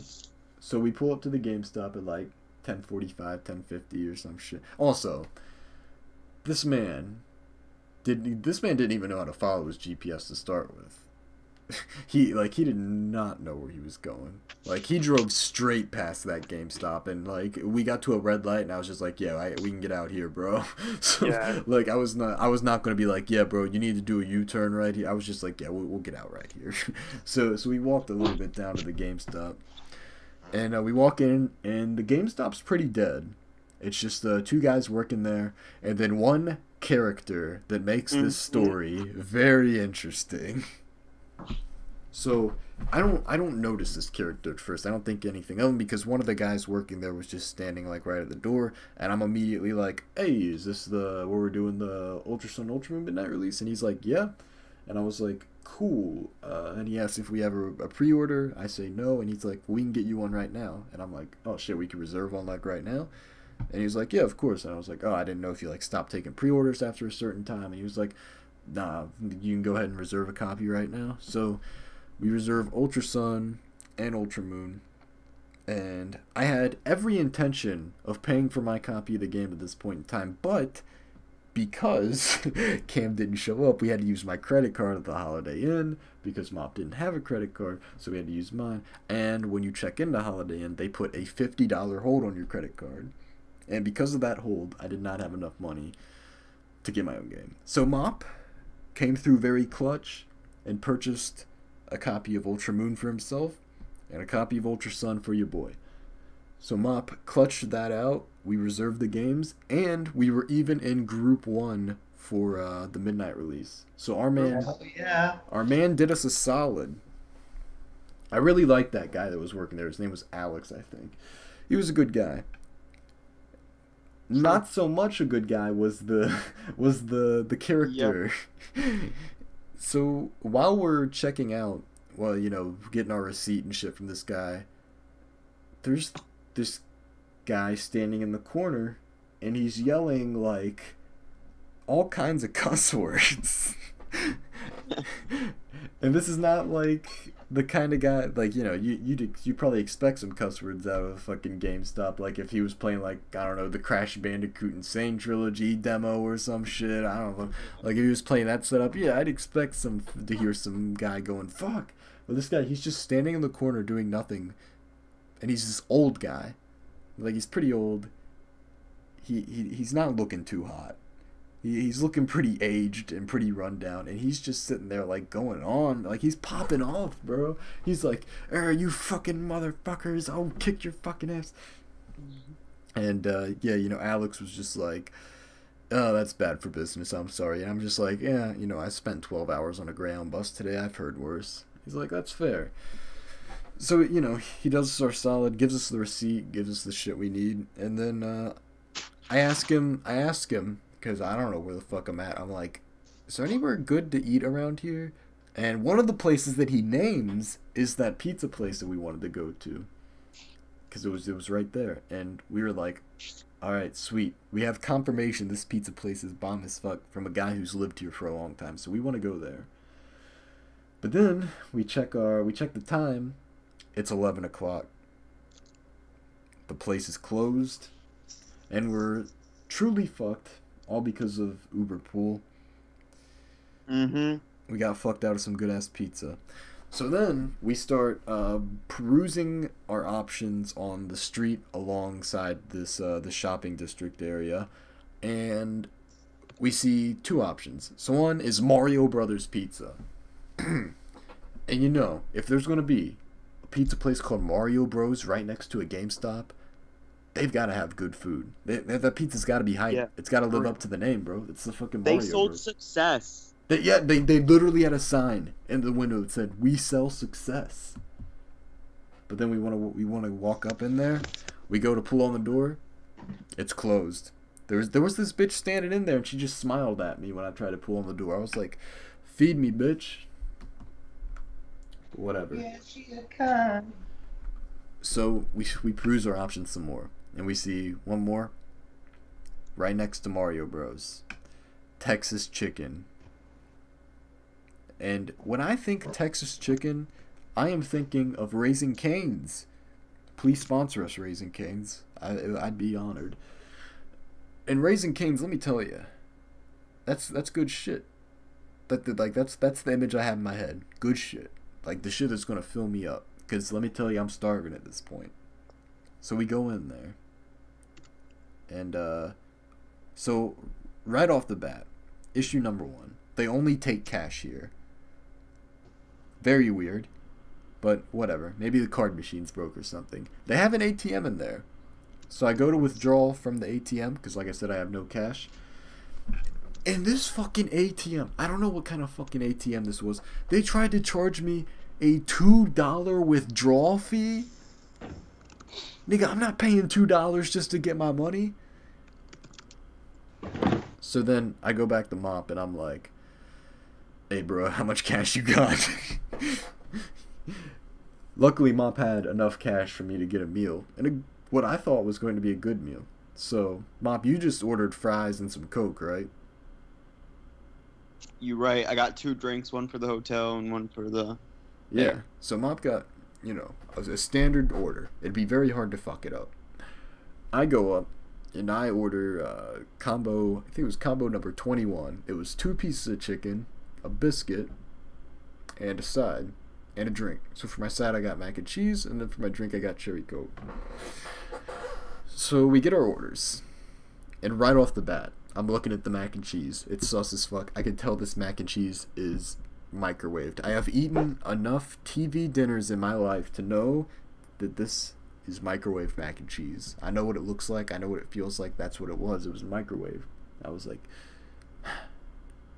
damn. I was really looking forward to some good mac and cheese. But we won't let that take away from the rest of the meal. I go in. I eat the biscuit. It's good. The biscuit, like, it's not the greatest biscuit I've ever had. It's not Tudor's biscuit. It's not Cracker Barrel. But it's good. So I want some Cracker Barrel now. Fuck. we need some Cracker Barrel up in here. So we're eating it, and it's. We'll eat that during the next meetup. Yeah, we'll get some dude. That damn, I want Cracker Barrel now. Fuck. We can't get it here because the Cracker Barrel here is ass. The one in here is pretty good. The one I'm thinking of, at least. Nice. I have a bad taste for Cracker Barrel because the one here is ass, but everybody else says it's good, so... Yeah, I think it's just everything in your area is ass. You're honestly correct because it's true. Like, even the place, even though, like, fucking Mario, like or whatever the fuck. Marinos. Yeah. Like, you keep saying, like, oh, it's so good. Like, they fucked up the order, like, the only time we went there. That was fucked up. They Jewed us on that garlic bread. They did. I'm coming back there next year, and I'm gonna be like, Marinos, you still owe me some garlic bread. And they're gonna be like, what the fuck are you talking about? I've never seen you in my life. And I'm gonna be like, 1 year ago, you fucking Jewed me. Yeah. But whatever, that's the point. So I'm eating the biscuit. It's decent. It's not the best thing I've ever had, but it's pretty good. And it goes. That's the best it's getting. It goes downhill after that. So I start eating the chicken. It's supposedly fried chicken. Let me tell you about this chicken. This was not Texas chicken. This was not. Look, I mean, I don't know. I've never been to Texas, but for the sake of Ben and Cam, I hope that their state's chicken is not this shitty. This chicken. Nah, we know how to barbecue. See, that's what I always thought. I always thought Texas knew how to throw down. They knew how to season. But right off the bat, I noticed this chicken has no seasoning whatsoever. What the fuck? How can you call yourself Texas chicken and that shit don't got, like, I don't know. Yeah, how that shit ain't falling off the bone. Yeah, straight up. I genuinely think whatever it was, they got it from wherever my high school got their chicken from. Because it was literally like the same type of chicken that was served in my high school cafeteria. It was... And the chicken served in my high school cafeteria was, you know, one of the better things that was served in my high school cafeteria. But that's like saying, oh, I was one of the better participants in the Special Olympics. Like, it's not necessarily an achievement. Like... So I don't know, like, it was edible, but it was just disappointing. It was like, damn, I feel like I'm back in high school eating fucking lunch again. It was just... So while I'm eating this disappointing chicken, a loud noise erupts from the bathroom. And a guy walks out, and I turn to Mop and I say, is that the same guy? And he's like, yeah, it's the same guy. It was the guy from GameStop. This crazy ass guy who was sitting there just cussing at no one in GameStop somehow ended up in the bathroom of Texas Chicken and then walks out. Same thing. Yeah, doing the same thing, just cussing for no reason, screaming like he's in pain. I don't know if he was taking like a really big shit or something. He was screaming like he was in pain. It sounds like Tourette's. He might have. Here's the thing. Mop and I were discussing, like, what is this guy on? Because I don't know any drug that makes you act like this guy. Maybe, unless it was like maybe bath salts or something. I don't know. So he either had like Tourette's, or he's a very angry drunk and he got insanely drunk or something. I don't know. So basically, I'm fucking spooked because he's coming out and he's screaming and he's still cussing, and he's cussing at the cashiers, he's cussing at the cooks. I mean, I wanted to cuss at the cooks, but that's besides the point. He's cussing at him like, fuck you. And then he sits down at a table, and they keep telling him go. And like, most of the people working at this place were like Indian, I think. So they were like, you have to go now. You cannot be here. Do not say bad words in here. So then he gets, that just makes him even more pissed, because they're like, they're threatening to call the cops, and he's like, yeah, get the cops, I'll kill them and I'll kill your mother. Like, what the fuck, bro? He literally said he was gonna kill all of our mothers. Like, what the fuck, bro? So, oh my god, I was fucking talking and saying, my fucking microphone was muted. His house got taken over by some high school kids at a dike. He literally said that. He's sitting there, he's just like wallowing in self-pity and anger, and he's like, I got kicked out of my own home by some high school age kids in a dike. Like, what the fuck, bro? Like, I want to hear that story, but I was not about to talk to him. I was not about to prompt them. So someone eventually calls the police, and the Indian guy goes, "They're coming," and he's like, "Yeah, I'll fucking kill him." And he was talking about how he knew like an assassin from the FBI or some shit, and then fucking. And apparently this guy's a regular, because Mop said that he heard what you heard, like the guy calling the cops go like, "He is here again." Yeah, yeah. Yeah, the one guy was like, "Oh, he's back." So apparently this guy's a regular in this part of town. And this is not the first time that they've called the cops on him, because apparently they said that again. Yeah. So, you know, I'm sitting there trying to eat fast. I'm trying basically. I would have been ready to go at any point, but I was trying to get enough food in me that I knew I could sustain myself for the rest of the night. So I eat the rest of the chicken, then I eat a little of the mac and cheese, and then I'm like, yeah, let's go. And Mop was like, you know, he still had a lot of fries left on his plate, but he was ready to go, because, am I correct that you said that they were the worst fries you've ever had? That is correct. Ever. Damn, and this nigga eats fries, like, all the time. They were fucking disgusting, and I would never wish that anybody would have to eat those. I don't want to go ahead and make some fries now. So basically, we wasted some cold hard cash on a very shitty meal with a very with frankly an experience that made us frightened for our lives. Even walking out of there, I was scared because the guy was sitting at the booth that was closest to the exit, so I was kind of scared, like, when we were throwing our food away, he was going to, like, jump up and attack us or something. But we made it out of there without any confrontation with this old guy, and that was the last we saw of him for the night, thank God. But just the fact that we ran into him in not just GameStop, but also Texas Chicken, making a shitty meal even worse, it's just insane. We just had a string of bad events. We had our Uber pool experience, and then, you know, we had a pleasant experience at GameStop, and then we get some shitty ass food that we had to buy with just cash, and then this guy just they throw that guy on top of it. It's like, what the fuck? So we go back to GameStop. It's like 11:30, and they're about to start lining people up for the release of Ultra Sun and Ultra Moon. And, you know, not much to say about that. We're just standing there in line. It's about all there is to it. It's just those were some slow minutes, though. I gotta say, time slowed down. They were so slow. Time definitely slowed down. Oh my God. And while we're in line, Mop starts going, "Yeah, she a cunt." Oh my God. Time was so slow. I literally just, like, I had, like, an out-of-body experience. Like, I just didn't remember where the fuck I was. I thought I wasn't in public. And I was like, "Yeah, she a cunt." And I was like, oh, fuck. I'm in public. Oh, man. And then we get the games. The cashier guy gives us the games, and he's also giving us, like, some promo shit, like some cards.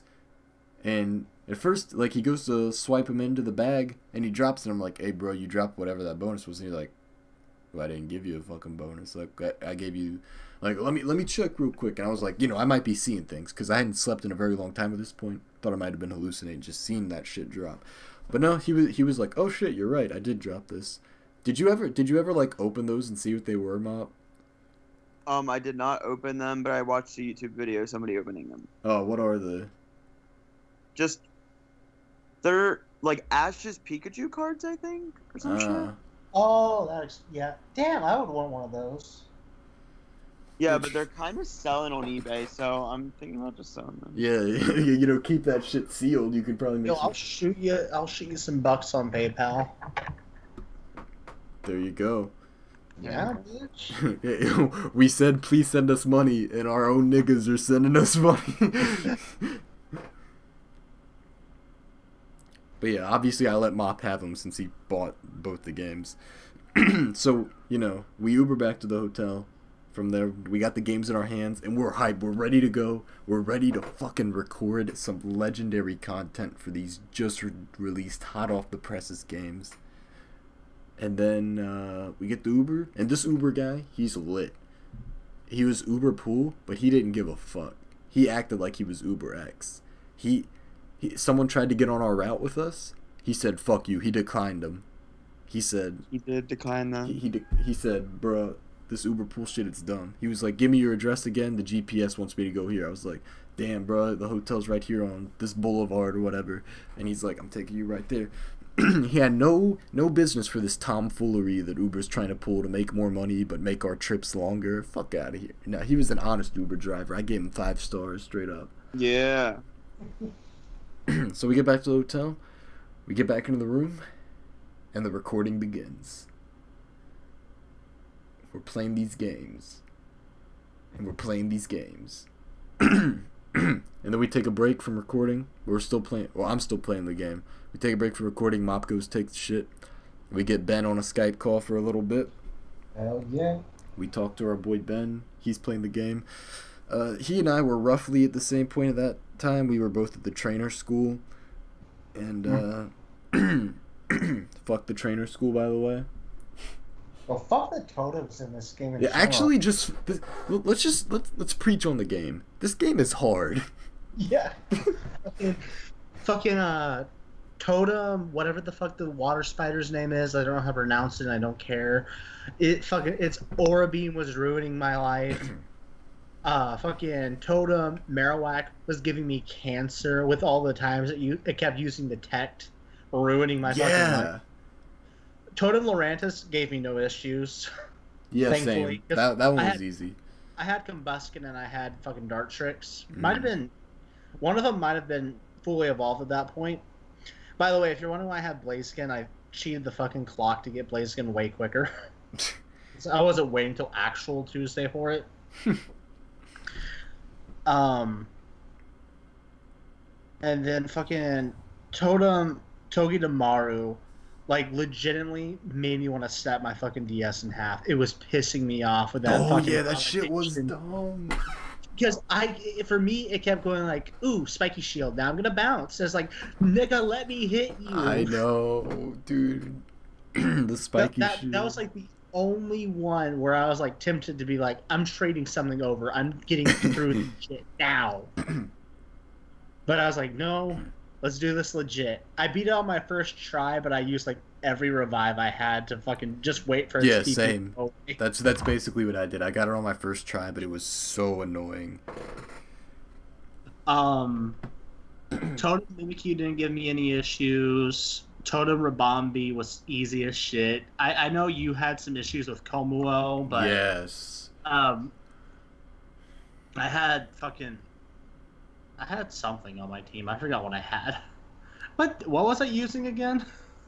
I don't fucking know. Oh, I had Garchomp, so I probably just like Dragon Clawed it a few times, and then use like Brave Bird from Decidueye or some shit.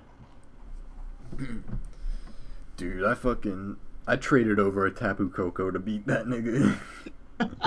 Which didn't even like work that well because he has Poison Jab apparently. Yeah, no, like I was legit getting pissed off because I was like, oh, I'll beat fucking I was like, I'll beat it with my Dart Tricks. I'll just use Pluck, and then it's like, this nigga's got Aura Beam. What the fuck? Yeah. And then it's like, okay, I'll use my Zoroark or Zoro, whatever it was at the time, to fucking battle Marowak. Marowak's like, I got Brick Break. Fuck you. Yeah. I'm like, yo, and all of them had fucking speed boosted. Yeah, like it was driving me insane. These fucking totems, the movesets on these totems are fucking broken.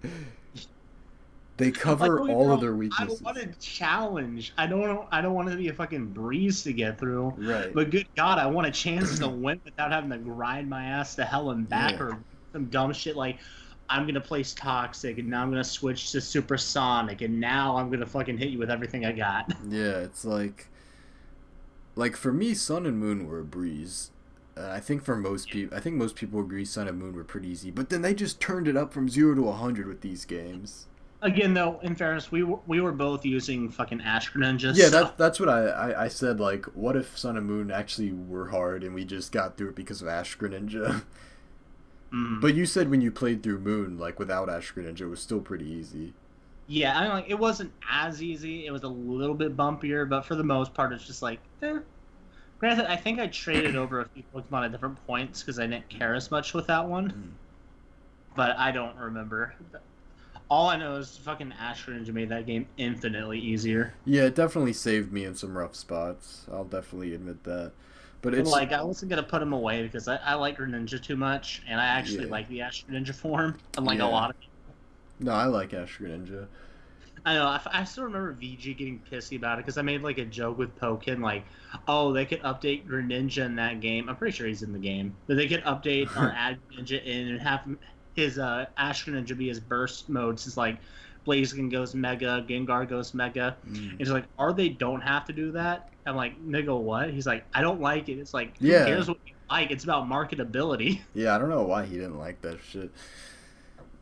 But autism. The thing, what I like about the difficulty of Ultra Sun and Ultra Moon is that it kind of shows, I think at least, that they're listening to us, because people, like, X and Y were easy as fuck, Oras were easy as fuck, Sun and Moon were pretty easy, so I feel like, you know, people are starting to be like, yo, this shit is too easy. Like, that's a sentiment that I've heard a lot online, and the fact that they so rapidly increase the difficulty just one game later from Sun and Moon, I think that's like, I think they're kind of just like, yeah, we heard you, like, here's a fucking challenge. And I did, you know, there's probably some asshole out there that's like, dude, these games are fucking easy, I don't know what you're talking about. But like, no, even me, I didn't turn off my experience share, but I still had a really hard time getting through half these fucking trials. Yeah, like, there's a note, whether you think the game's easy or hard, I don't think you get denied. From the past few years of Pokemon games, there's a noticeable, like, sharp increase in difficulty with these games. Definitely. But anyways, Mop and I, we recorded some legendary videos. How many episodes did we get, Mop? 7? Some shit like that. Yeah, we got like 7 good episodes, and then we stopped at about 4 a.m. because my bus left at 5:40, I think. So, you know, I just wanted to get there early because I didn't know what the situation was going to be with the Uber and with the station, because, you know, we did Uber, I think actually I did Uber X instead of Uber Pool, because I wanted to make sure that I didn't get fucked over by Uber Pool and miss my bus. So I did Uber X when we left, and, you know, we checked out, of course, without any issue. And here's the thing, remember that $50 hold? When we checked out, that hold wasn't there. So I was like, oh sweet, they already got rid of it. I like, as soon, like, even before we checked out, they got rid of it. I was like, damn, I thought they didn't get rid of it until after you checked out. So I was happy. I was like, oh, I definitely have enough money to get home now. That's cool. So yeah, we check out, we say our goodbyes. I Uber to the train, to the bus station. Mop Ubers to the train station. I get there, I get my ticket. I didn't even have to, like, talk to anyone to get my ticket. It was cool. Like, there was this big black guy standing there, and he was like, you got a question? And I was like, yeah, I gotta pick up tickets over online. He was just like, there's a kiosk right over there. He just pointed to it and, like, didn't even say anything. And I was like, oh sweet. So I just go over to the kiosk and printed my tickets from there. It was cool. And then I met some interesting people at the Philly station. I met some interesting. Now, every Greyhound station has weirdos, like mad weirdos. But at Pittsburgh and at Columbus and the entire way to Philly, no one tried to talk to me. But they tried to talk to me in Philly. And talk to me they did. And also, okay, let me just give a preliminary remark that I should have even said earlier. When you go to Ohio State, everybody you meet wants to talk to you about Ohio State football. I don't understand it. It's like, and I'm just sitting there like, yeah, I go to the games, but it's like, I don't keep up with like player stats and shit. Like, I can't tell you like how many interceptions JT Barrett's thrown in his career. I could tell you he threw 4 at the Iowa game, and that was like the worst game of all time. But that's about the extent of my knowledge. So when people are always like, "Oh man, you're from Ohio State, you probably," they just expect you're a football buff. It's like as if like no one goes to that school for anything besides football. Like it's very weird.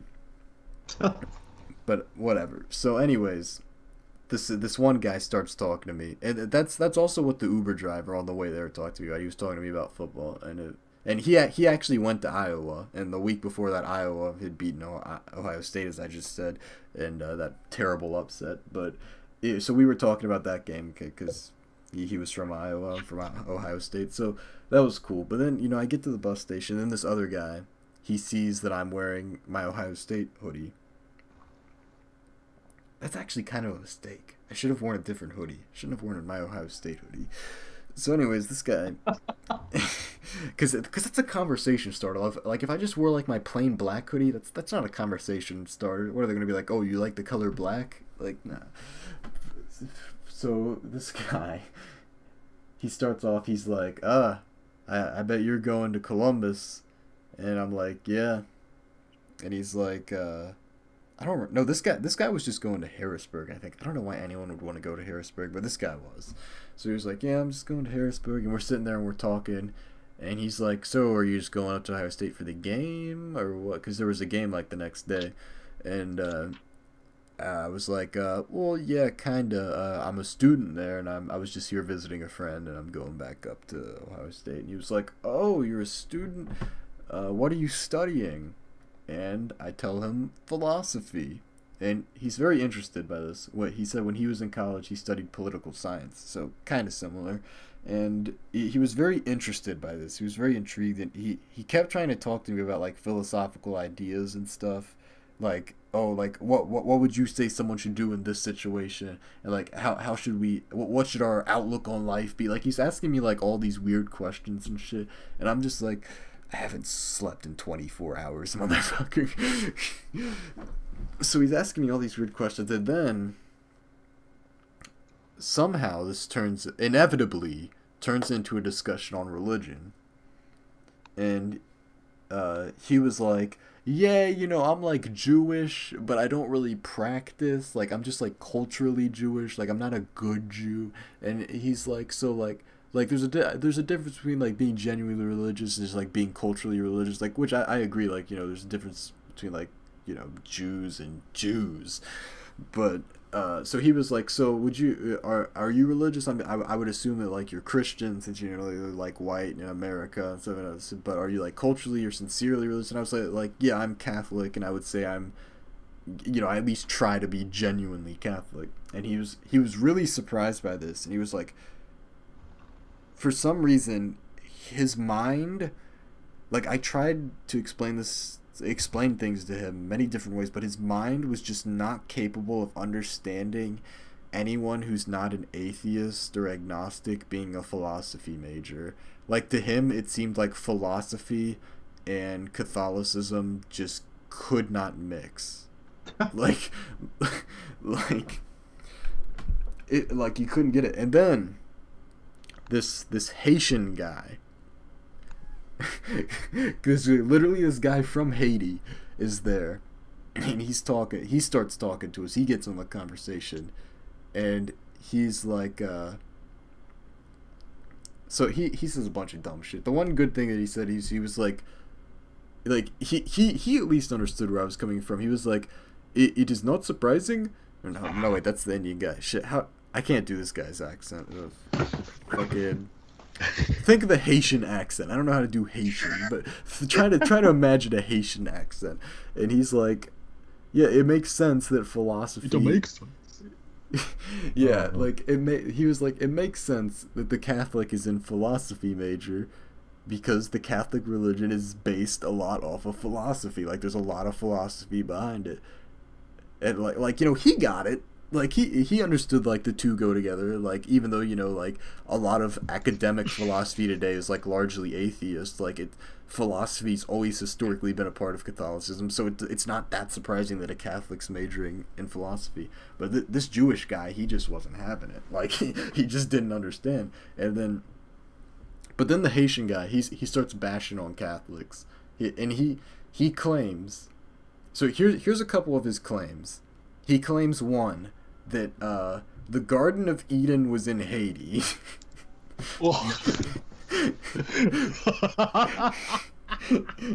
Man, there's a bigger chance of the Garden of Eden being my fucking pubes than that. Because he says that at that time, when he says that, so all of the world was just one continent, it was one supercontinent, and that when you put everything together into the one supercontinent, that Haiti is apparently right next to Israel, and that's why he thinks that the Garden of Eden was in Haiti. What the fuck? No wonder why they couldn't find it. The hurricane washed it out. You gotta get through fucking Africa and Europe first. There's a land block there. Yeah, I don't fucking know. And then he claims, the Jew said, like, oh yeah, that's kind of weird that like you think that like Haiti's a spiritual place, but they have like all this like voodoo stuff there. And here's the Haitian guy's answer to that. He says, I shit you not, that the voodoo in Haiti is a result of the Catholics in Haiti, because apparently he looked at me and he said, you'd be very surprised what you Catholics do in Haiti. And then he says, so basically his theory is that, like, when you go to confession to a Catholic priest in Haiti, they take the sins that you confess to them, and then somehow, he didn't explain how, but somehow the Catholic priest, like, makes a voodoo god out of your sins. What the fuck? Something's wrong with Haiti. Yeah, it's Haiti. That's the problem. Yeah, but I'm glad I didn't donate to the relief fund after the earthquake. Exactly. Think of like all the like massive earthquakes that happened. That place is forsaken.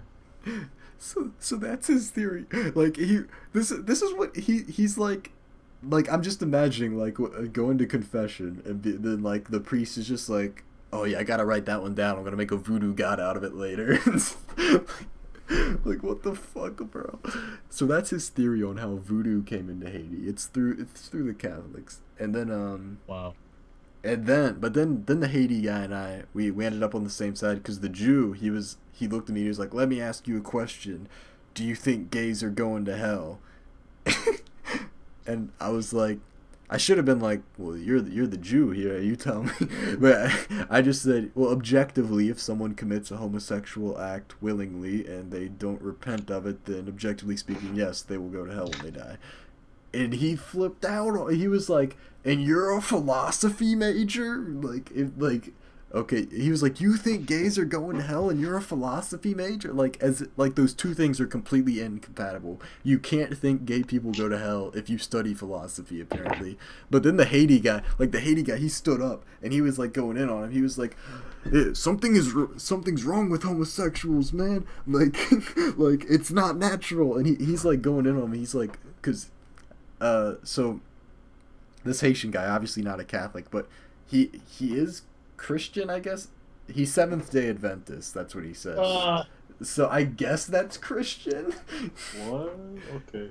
He's a Seventh-day Adventist. He was like, I have something in common with both of you, because it's like a midway between Judaism and Christianity. And I wanted to be like, no, it's just heresy. The midway would be Messianic Judaism. What the fuck? Well, I guess I see where he's coming from, because like they still celebrate that Sabbath on Saturday and all that shit. But like, he was one of those guys. But he was still like yo nigga, don't be fucking saying nice things about gay people. And then he like fucking he was like yelling at the Jew. It was pretty funny just watching this angry Haitian guy yell about gay people at 5:30 in the morning in a Greyhound bus. Makes for a great joke. Like it was just a white just guy, so Haitian, and a Jew get on a bus. yeah, basically. So a white guy, a Haitian, and a Jew walk into a fucking Greyhound bus station. Catholic, a Jew, and a 7-day Adventist. Yeah, isn't that a combo? Yeah. Fuck. And then so yeah, eventually the Jew and I were on the same bus, so we got on our bus. I didn't sit with his ass, but we got on the bus. I was like, whew, glad that conversation's over. And then like as soon as that bus started moving, I was asleep. I was out. Like I didn't sleep at all on the way there, but on the way back I slept. I only woke up for like the stops. Like I woke up when we stopped in Harrisburg. I woke up for the fucking layover in PA. And then after that layover, I couldn't really fall back asleep. But from Philly to Pittsburgh, to the layover in Pittsburgh, I pretty much slept the entire time, which was nice. And then, yeah, you know, the bus ride was pretty nice. No complications. I got back to Columbus, and I got some Raisin Canes, because I was starving. And then after I got my canes, I went to sleep, and that was the end of my journey. So, how was your ride back, Mop? Mine was pretty chill. I slept in the train station for a while because, like, I didn't really have time. Or, I'll explain in, like, 30 seconds. I got you. In the meantime, check out our Patreon. For real, please do. Please send us money. Please. Dude, I can't wait for some of the fucking videos of your Ultra Moon playthrough to start going up. Because it's going to be so fun just watching our energy level steadily decline with each episode until we hit rock bottom. I know. And in episode 1, you lay it out. Like, you lay out the fact that you are stronger than Dwayne "The Rock" Johnson. I fucking am. And the people need to hear that. They fucking do. You should tweet at him. You should let him know. So, as I was saying,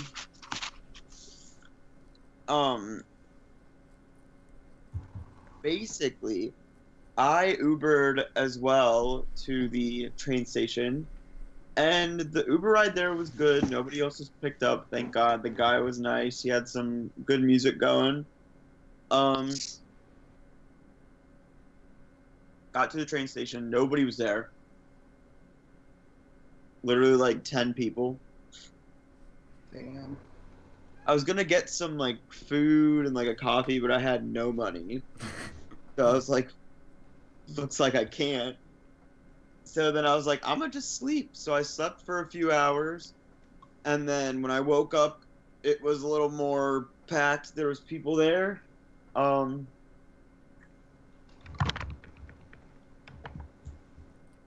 Basically, your train left at like what, 7? Yeah, I kept sleeping. I was so bored. It was cold. Yeah, it was. And it was very cold. Yeah, it was really, really cold. And then I got onto my train, and I had the road to myself, thank God. So I slept on the train a little bit. Fine train ride. I woke up 5 minutes before I got back to my local train station. So I'm glad I didn't fucking sleep through that. But my parents found out that I went on this trip, and they were very pissed at me. Fuck no, bitch. I paid my way. That's right. Bitch, I paid my way. I would have told them where I was going, but I know them, and I know they would have said no, and then, like, it would have been sketchy as fuck when I didn't return home on that fucking night. So, like, I just kind of had to, like, be like, yeah, no, I'm going to stay at a friend's house. And then they found out, but it's fine. It's cool. You still got to go to Cali this past week? I still went to Cali. I still got high as a bitch. So Mop has been a very busy traveling man recently. Very fucking true. And now I'm a broke ass man. Same, brother. Like, fuck. Just got an 8. As you know, I will pay you back eventually. Yes. Just not anytime soon. But eventually. You know, I'm not like Mox. I don't be Jewing people out here. Yeah, for real. How much would you want for that Ash Pikachu card? I don't know. Whatever it's going for on eBay. I'll give you like 10. That's probably fair. Yeah. I'm poor. Me too. Yeah. So we definitely we're all, our wallets are hurting, but it was worth it because we had the time of a fucking life.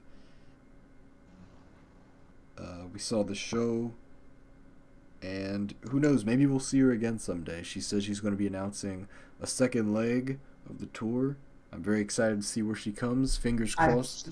Back to Texas. Oh yeah, because she was in Texas like while you were in New York, wasn't she? Yeah, she was in Texas like literally the fucking day after I would fly out. Oh, that sucks.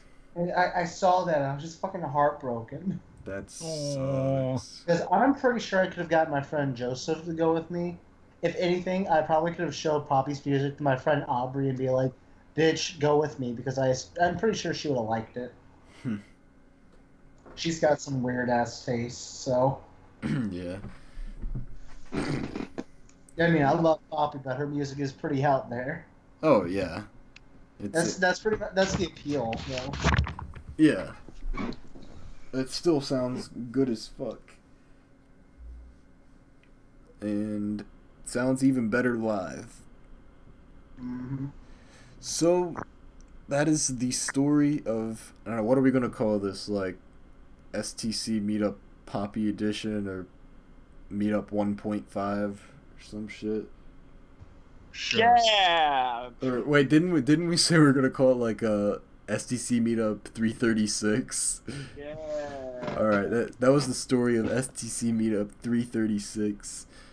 It is not 3:36 right now. It is 2:40 a.m. But I think it's time to end this episode.